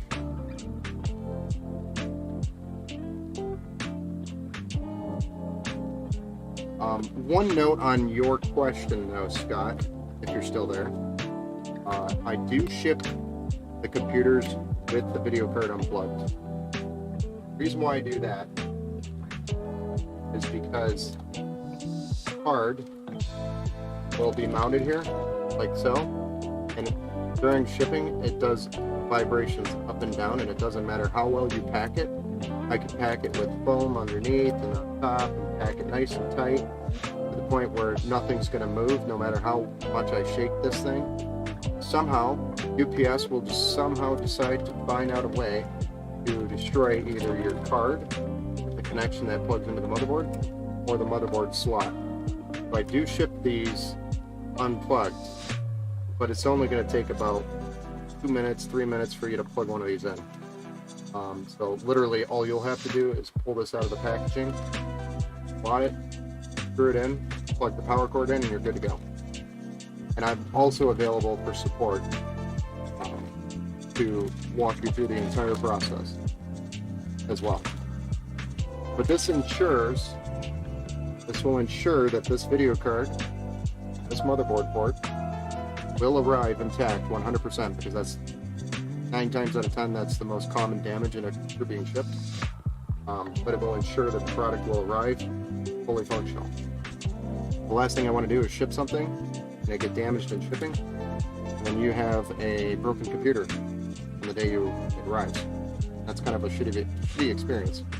So I do ship these cards unplugged, or out of the slot. So here's your EVGA for the Win 3 3070 Ti, and this thing is huge. It's almost going to take up the entire case. I was actually concerned when I was ordering these parts that this card would be too long for the case with the radiator in the front, and I actually had to go in and measure the dimensions to make sure it was going to work. But it's a tight fit, but it's alright. It looks badass.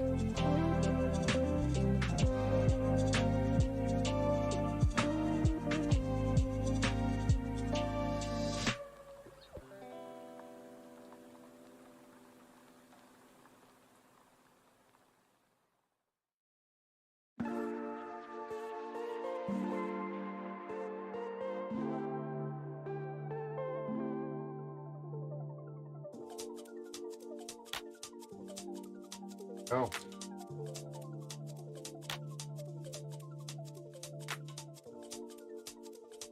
Hey there, big guy.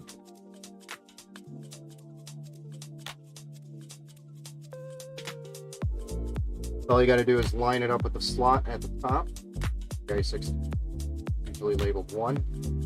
Once you have it lined up and thumb tap push down, line it up, push it in. You'll feel it click in. Once it's clicked in, then you can install the 2 screws on this side. 2 screws right here. And those I will have in the case, screwed in right there, ready for you to remove it before you put the card in. So that's all you have to do to secure the card.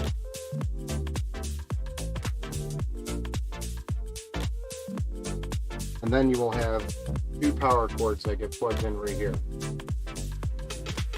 And they will be pretty much just laying in here securely. Those will just plug in. Good to go. So it doesn't take much to do that, other than putting the glass back on. It doesn't take much to put this card in. It is a way that one thing I can do, although it increases my amount of calls and support, etc. But it ensures this build is going to arrive without the most common problem during shipping, which is this breaking. The port or the TV getting damaged, shipping, vibration. I mean, if you sit here and vibrate this, you can see the vibration just from me flicking it with my finger. So, I take it the new TIs are a little bit shorter than the original 30 series cards. My 3080 is enormous, barely fit my case. Well, this is the 3070 Ti. It isn't actually as big as the 3080 itself, but yes, this one is actually the size.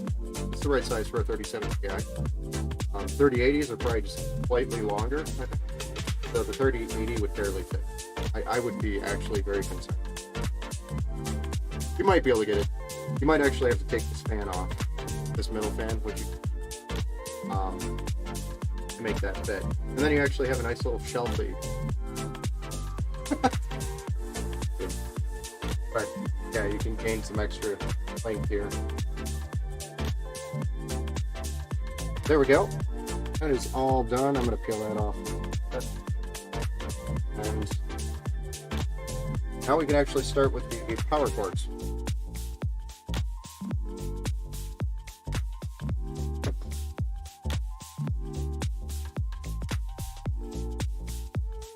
These are cable extensions by Inland. Inland is a Micro Center brand, but they're a great selection. Plenty of them, but nice red and black sleeves, matching that red and black stripe on the card like that. It's a nice match. And of course, Judge's color scheme is red, black, and white, or a mixture of the three. Mostly red and black dominant.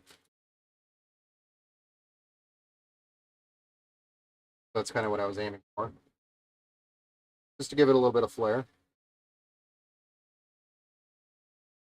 Especially for a build this caliber. A little bit of flair.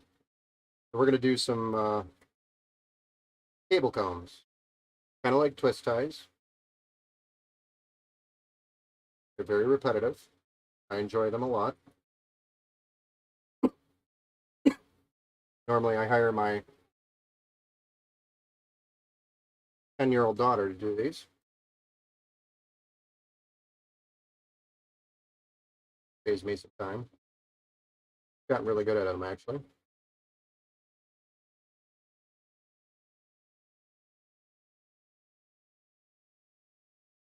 Oh.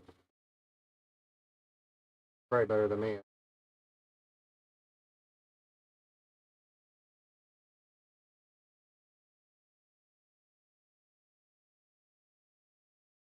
So if you guys want to come over and help me do cable ties or cable combs and twist ties, feel free to come on by and I'll pay you in beer.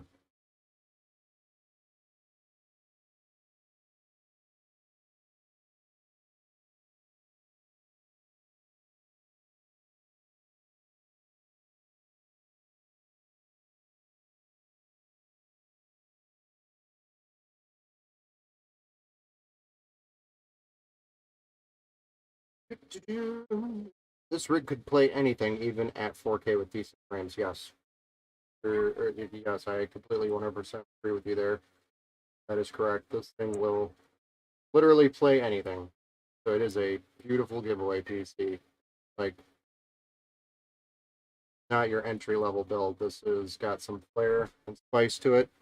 It will play anything. It's going to look absolutely stunning. Going to stay and run cool for years to come. We also have a warranty for it, all the hardware in here. So you're protecting your winnings or investment. But yes, it could play 4K. It streamed probably 1080p very well. Wanted to start a stream on this thing, you can definitely do it. Or if you have a streaming rig already, or a rig that you're using for streaming, you could definitely use this for gaming, depending on what you currently have. One's better for gaming. Set up a dual PC setup. You just need a capture card. Whatever you guys or whoever wins it ends up doing with it, it will handle whatever you want to throw at it.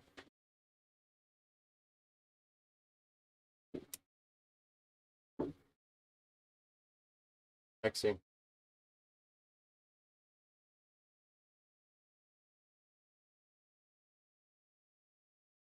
Those wires. I don't know.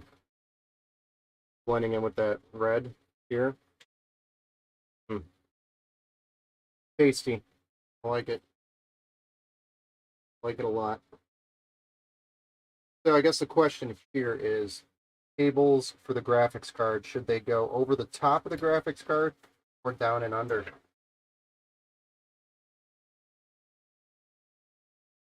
What is your guys' preference? Plug them in and show you the two differences.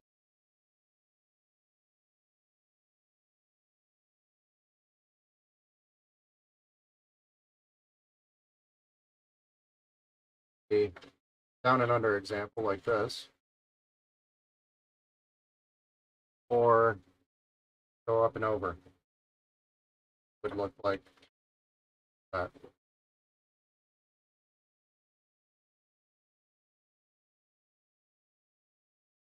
think down and under is going to look better. Going to impact the airflow a little bit, but not too bad. I go down and under. Cable comb. It would look good either way. Yeah, man. Looks good, Ben. Thanks, Oyster.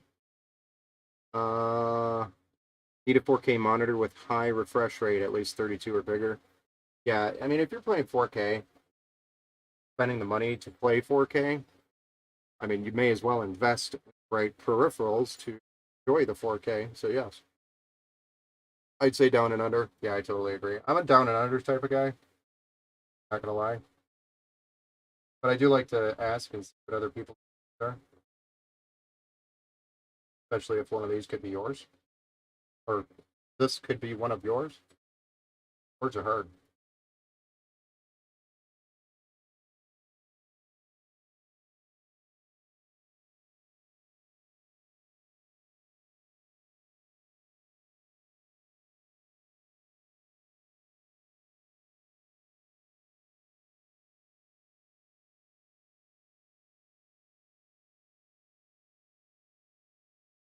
Is music still playing, guys? I feel like it's not. We're about an hour in.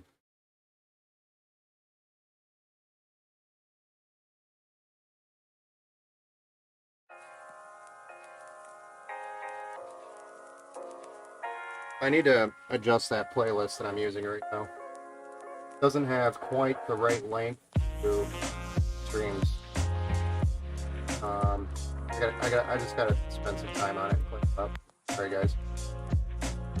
And then I don't have my headset on, so I'm not hearing the notification over here, or the music in the background. Right now, anyway. So. Limited insights. Samuel Sam from about 17. So I apologize for that. But thank you for liking this. Appreciate it, man.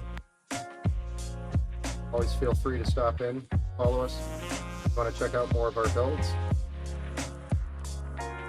or learn from us as we're building. Nope, now it is. Yeah, I just went over there and pulled it to restart the playlist. Pretty large playlist, actually. I'm pretty surprised that I burned through that many songs. I gotta clean it up and something different with it. Then I don't have that scenario again.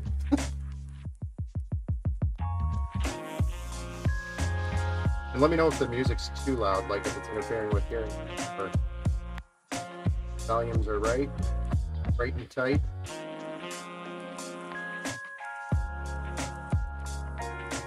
Oh, look, perform. Yeah, baby. Bedtime, so not gonna see you fire it up. Love it. Great job on a great build. Thanks, man. Music levels are sounding good. Awesome. Thank you, Oyster, for sharing that. All right, Scott. Thank you. I appreciate you hanging out as long as you did. I totally get it. For me, tomorrow morning is 6 a.m. Right now it is 9:42. So my bedtime's coming up here real soon too. So I totally get it. I appreciate you hanging out, man. And make sure you follow and catch us on some other builds. Tiny bit loud, but can still hear. So I'll turn it down just a slight bit.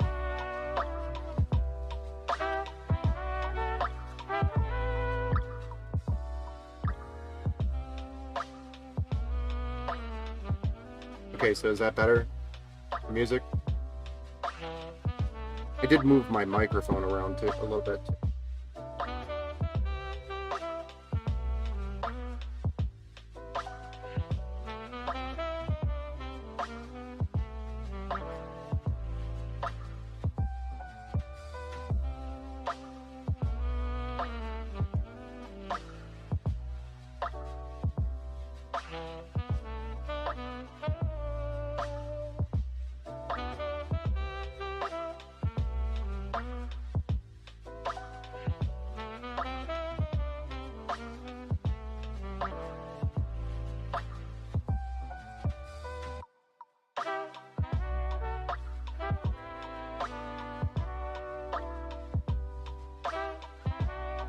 There's our down and under. Beautiful. Now we got the CPU, which is another 8-pin. And we're probably only going to do like 1 or 2 cable combs on this one. Not a whole lot that we need to do there. There's not a lot of it's being shown on the inside of the build. Most of it just runs out the back.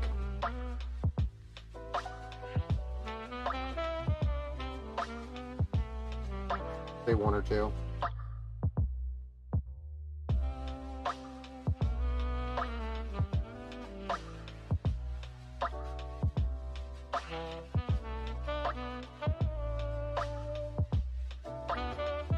She does, and she actually built her rig with my assistance.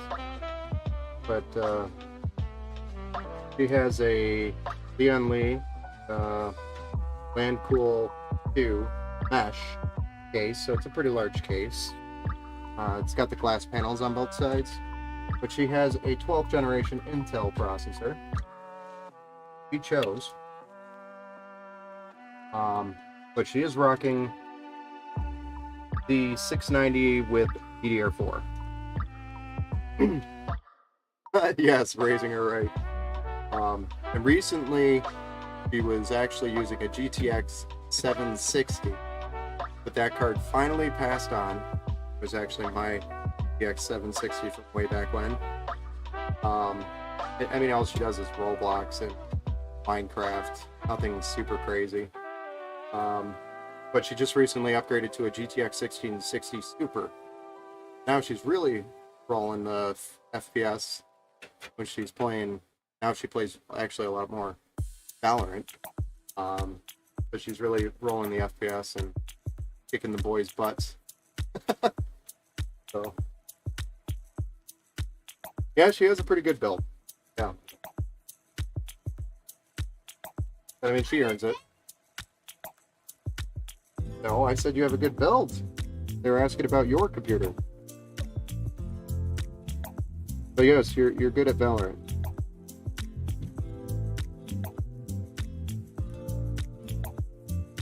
Don't let it get to you.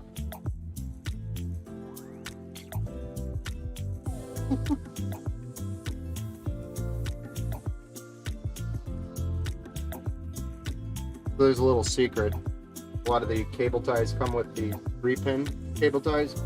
Generally, they're for a graphics card that has the 6-pin, but the 3 cable ties.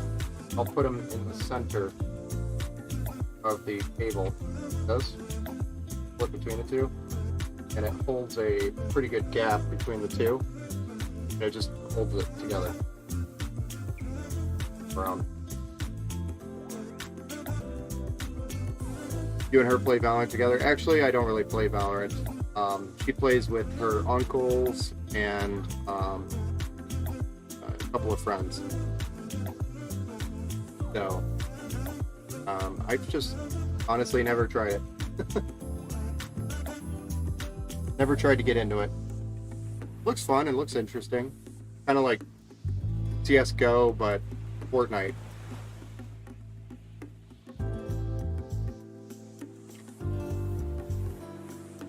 Kind of what it reminds me of anyway. Alright, we have everything here plugged in on the front side. Now we just need to get a power supply in here. So I'm going to stand this bad boy up for this actually. Then all we have to do after that is get the fans plugged in. We're ready to fire up. See if it posts.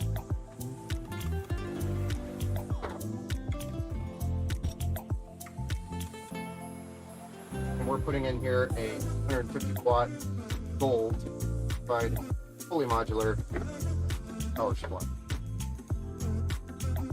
This one's the Black Cube by Rgb.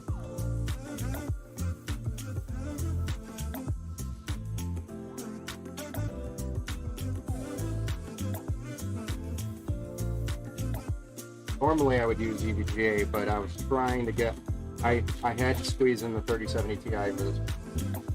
This power supply, Brad, I actually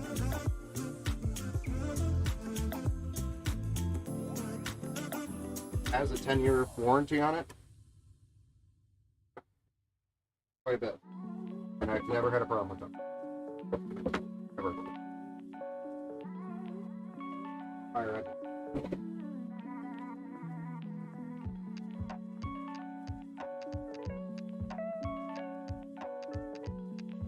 So, said that.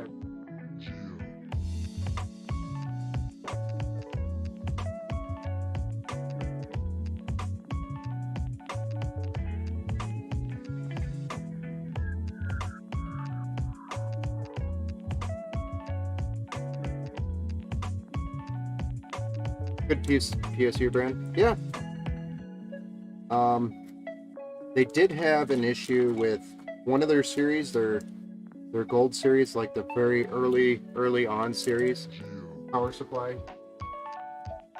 where I think Gamers Nexus even did a video on them, but their gold rating wasn't actually always consistent. And they found out it was because during the beginning of the pandemic, they had they were short on supplies for the parts for the power supply builds. They were in super high demand at the time. They ended up changing some of the components inside, which then lost the consistency of gold certification or gold rated. So a sample test. They sample test their power supplies. They weren't catching any that weren't passing gold certified.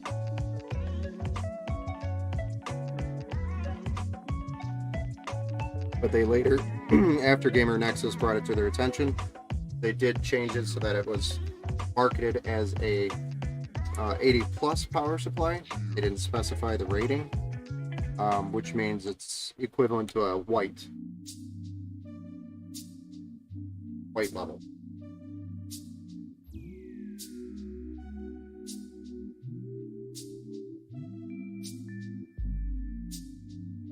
And then later they renewed their versions of the power supply so that it is actually rated and it's tested more frequently for quality. Especially after Gamers Nexus ripped them on it publicly.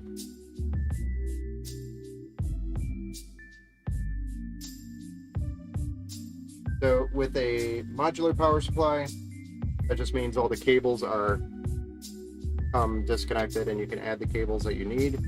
Makes it nicer because you keep the basement of the piece without as many cables.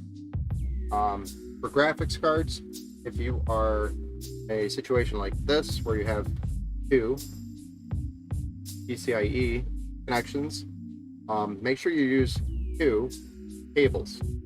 Don't put it on a pigtail. Pigtails mean are sending cards asking for 150 watts between connections. Wire that you have it connected to operates at 5 watts, powering your graphics card by doing that. I was actually just working with somebody and it's set up that way. Kind of a bummer because they're having a problem for a while. Couldn't figure out what it was, and I know it wasn't helping us.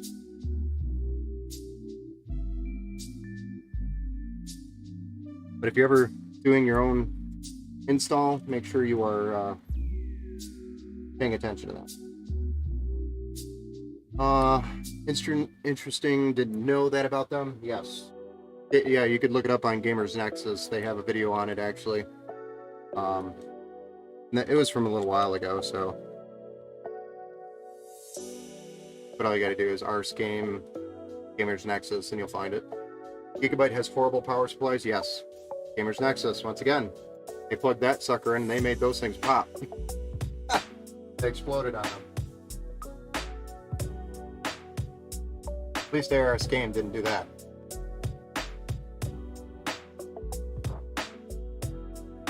MSI PCUs are so-so. Yeah, I don't.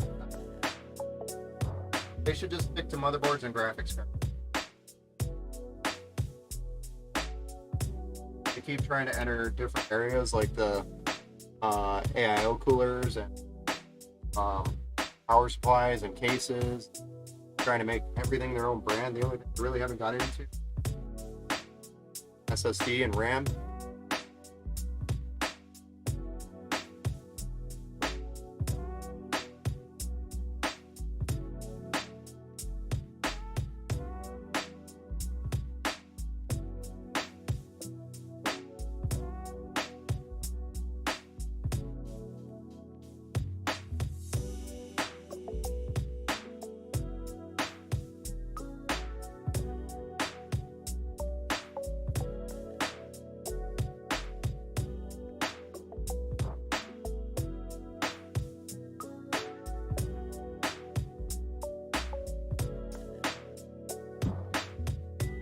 Okay,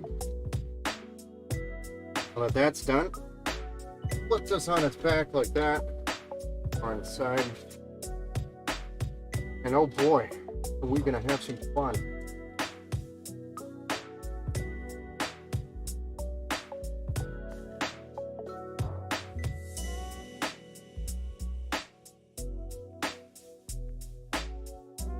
This is where the fun begins.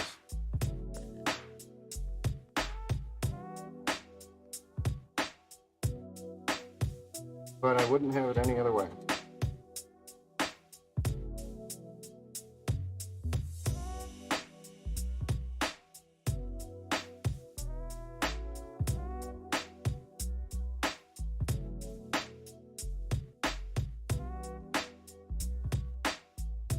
Okay.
Yep, I learned that from Jay's 2 cents years ago about running dual PCI power connections for graphics cards. Yes, he actually has probably one of the better videos out there explaining it.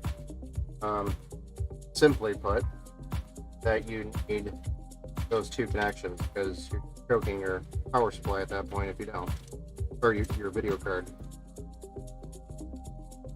And I think you can eventually actually damage it if I remember correctly. Because you're kind of under volting it and it's not working the way it should be at all to damage it. I've never actually experienced that, so I can't be certain, but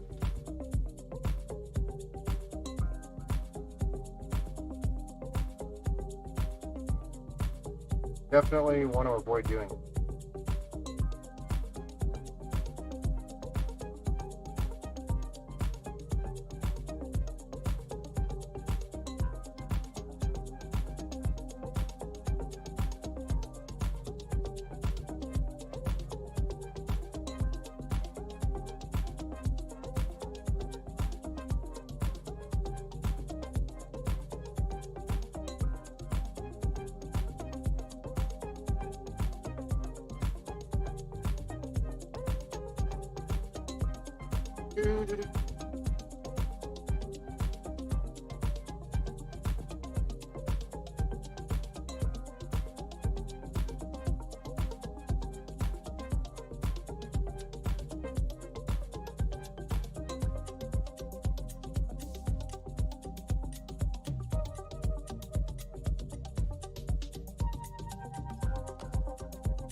Okay, we got the majority here.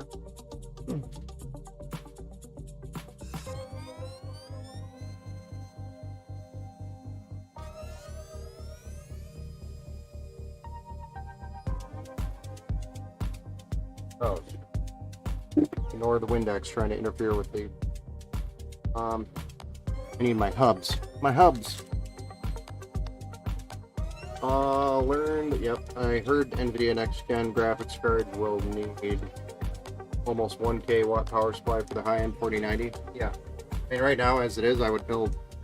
If you ask me to build a 3090 build, I'm automatically going to throw a 1000 watt power supply in there, and it will be a gold rated EVGA, nothing less, right off the bat, just because of the power consumption that a 3090 can use. And yes, the 4070 or 4090 Ti is 4090 Ti is going to be a beast. So yes, way more of everything. Why not? What the hell? What?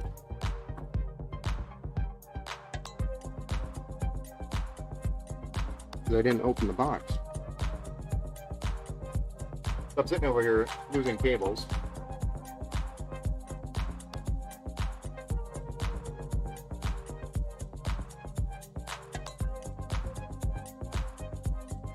Don't need that, or that, or that. Yeah. I need that.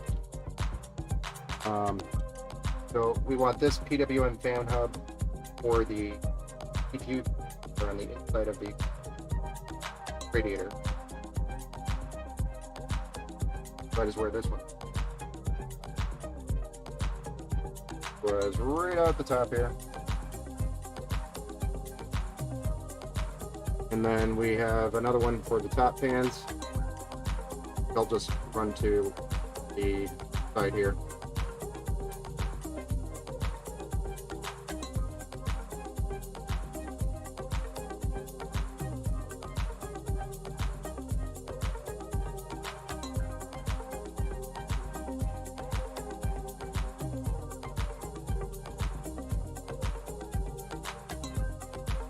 We're gonna flip it back over.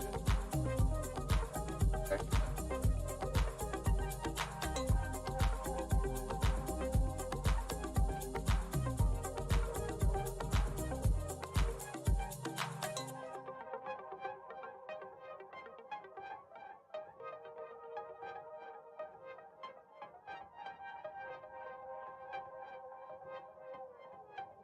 And then almost drop it.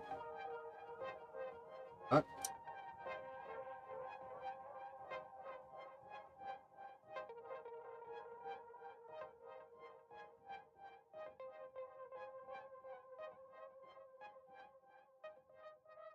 Yep. Then flip it back over.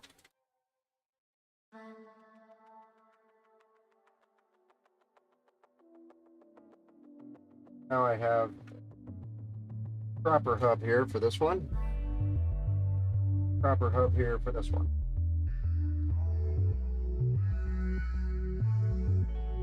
This is my addressable RGB wire for the deep cool fans, for all the deep cool.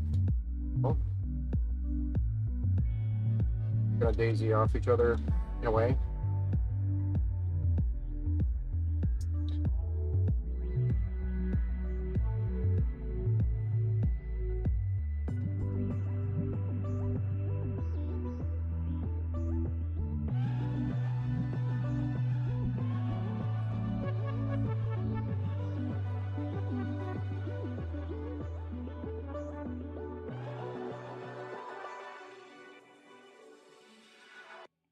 Try to center this up a little bit.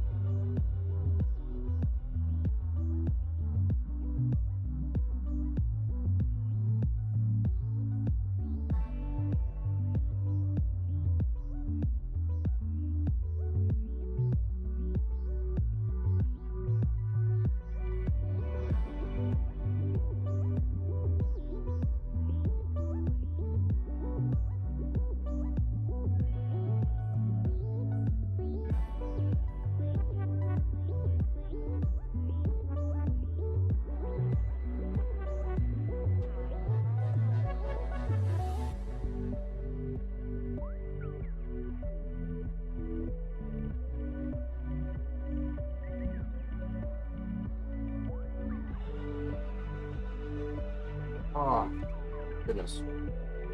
Big fit.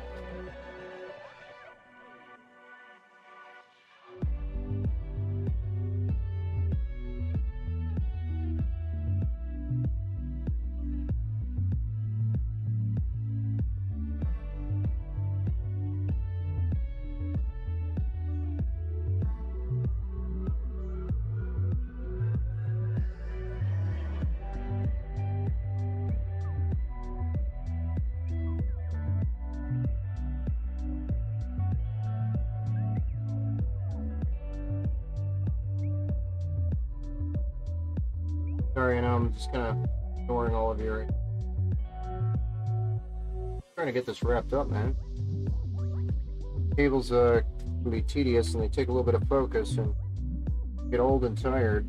Eyes stop working the way they should. Then you take it slower.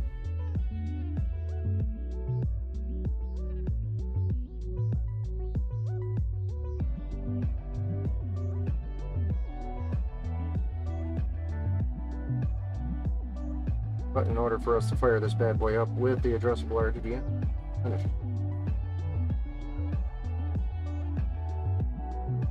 Okay, last one. The last hub, and then we just got to plug the power connections in. Tensions we have on the back side here. We're good to fire it up. We're almost there. We're almost there. Getting so close. Except for the fact that I lost a second.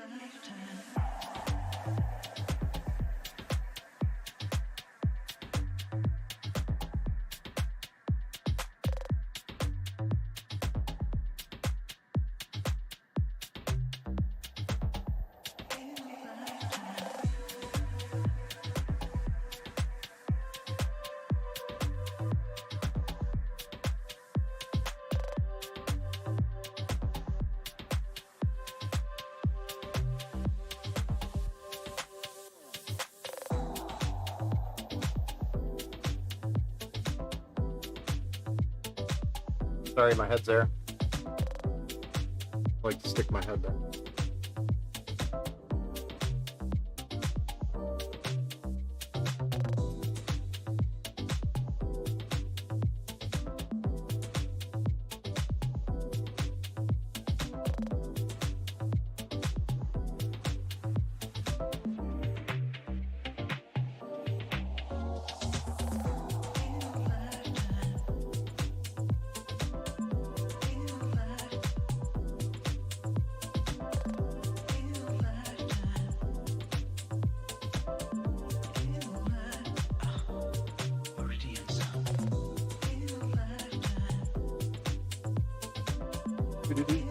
We're really on the home stretch here. Almost there.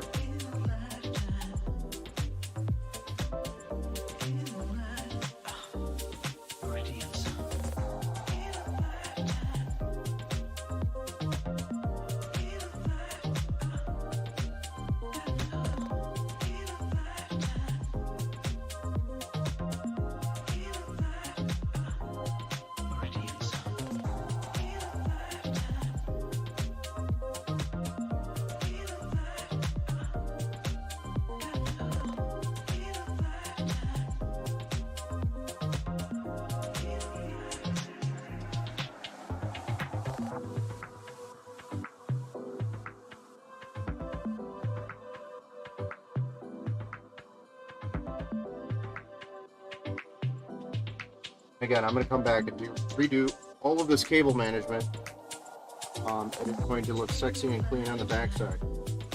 So do not panic. Not how I'm shipping. For sake of time, I'm getting this thing plugged in and fired up so we can move on for the. Now it's been a little bit of a long.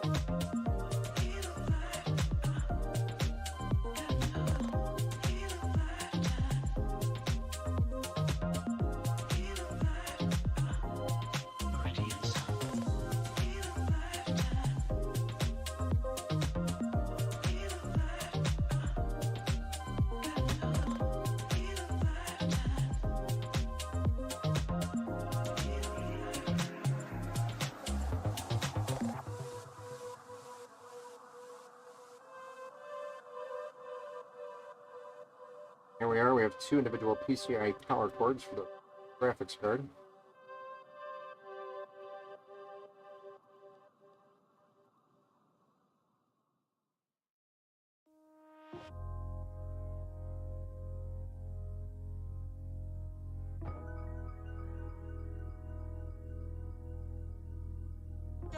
Kind of power connection hub.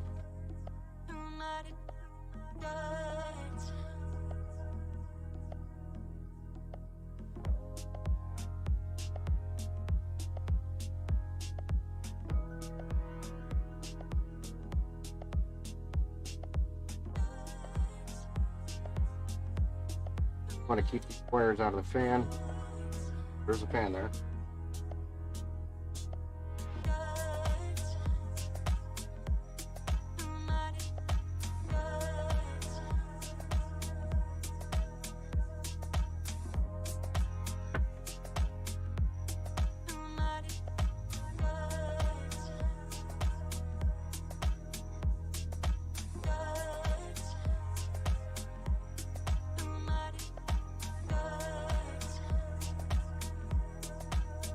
And just so the cables don't fly everywhere.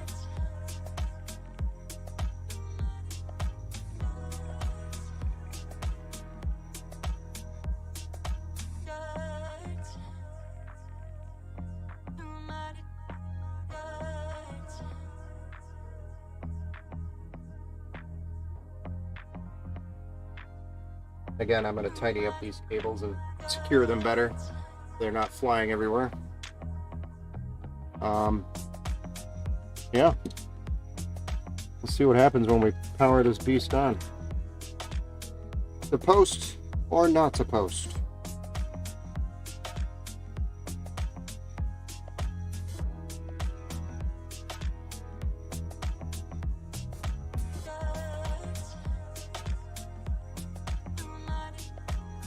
Most of the time I've convinced all my computers I've built to post for me on live stream. So we'll see about this one.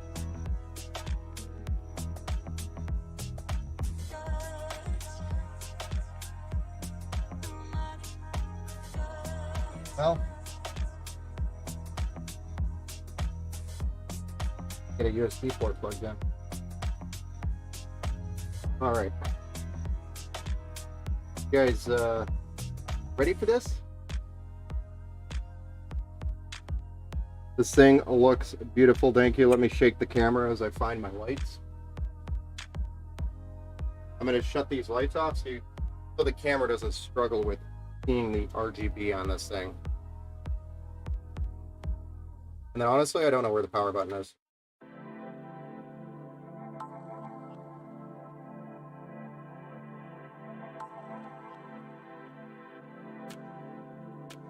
It's going to glow.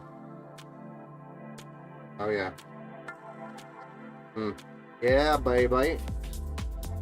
Look at that. You got RGB on the inside here with 3 fans. You got RGB on the top, rear, the pump, the RAM, video card, and you also have RGB on the front. Look at that. And there's so much RGB that the camera is struggling to keep up with the lighting. I could probably turn on one light. It'll help with it a little bit.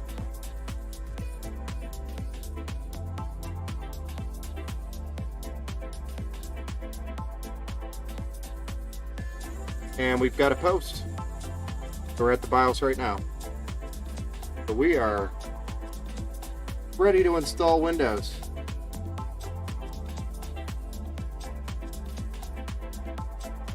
And that's another one. Not that I took that in.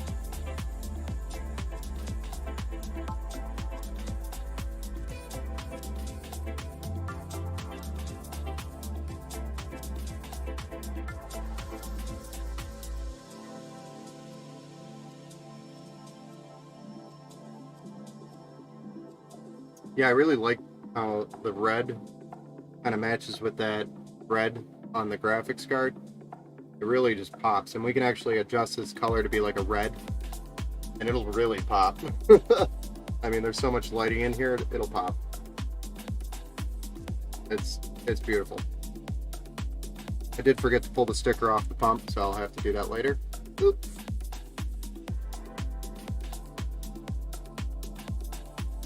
So, anybody else still watching? Got any comments on it? Anything I could have done better outside of my cable management, which I'm going to clean up? Looks good, man. Thanks. Thanks, man. I appreciate it. Daniel, amazing. Jose looks awesome. Daniel, this thing's looking beautiful. Yes, sir. That's what we build around here. So, yeah, I think all that we have left for this one is we put all of our systems through a battle tested phase. So we're going to go through the Windows 10 installation, the BIOS update. We're going to do all the drivers updates on it. Then we're also going to go through a battle tested phase, is what we call it, where we are literally just stressing the crap out of the system. So number one, to make sure it's performing where it should be. There's no thermal throttling. It's cooling where it should be, and everything is operating as it should. There's no major coil winds or anything, any defects, any fan noises, bearings that have gone bad, that are just bad out of the box. You'd be surprised how many times that actually happens.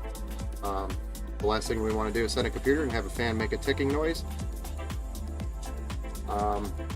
Yeah, overall, that battle tested phase has really caught a lot of problems, and I really value that phase to make sure that the system is perfect when it arrives.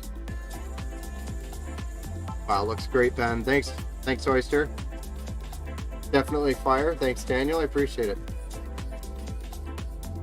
So, can't wait to get this thing finished. I'm going to take some pictures for Judge so he can send them away and show it off. So this thing's got a pretty busy schedule for the next day or so.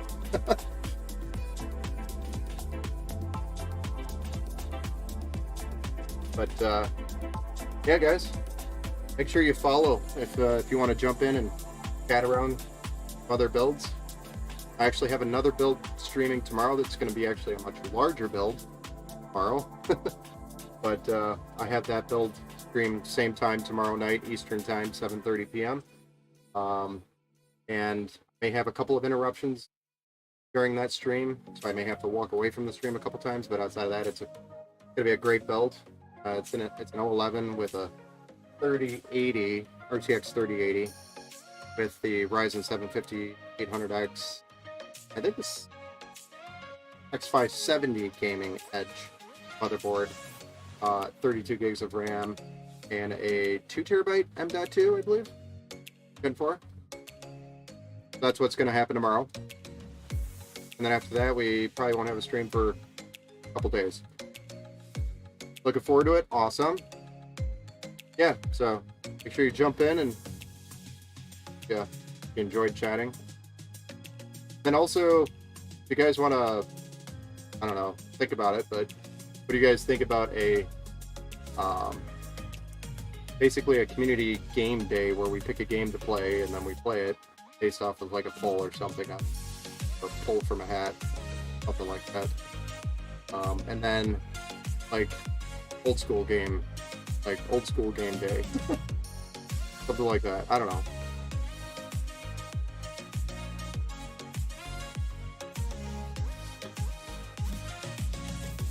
Yeah, I think it would be fun too. Get an old TA match going.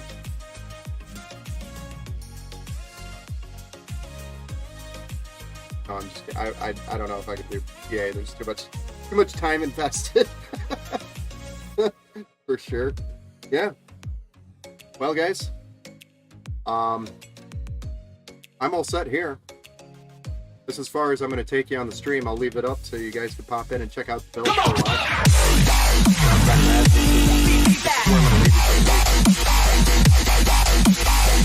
Hey, Blister, thanks for the follow. I appreciate it. Blister Kisser. I love the name.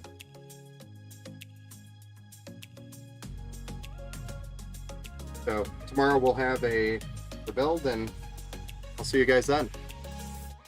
Have a good night, everybody. Thanks for tuning in, liking, and all that. I appreciate all of you. Take care.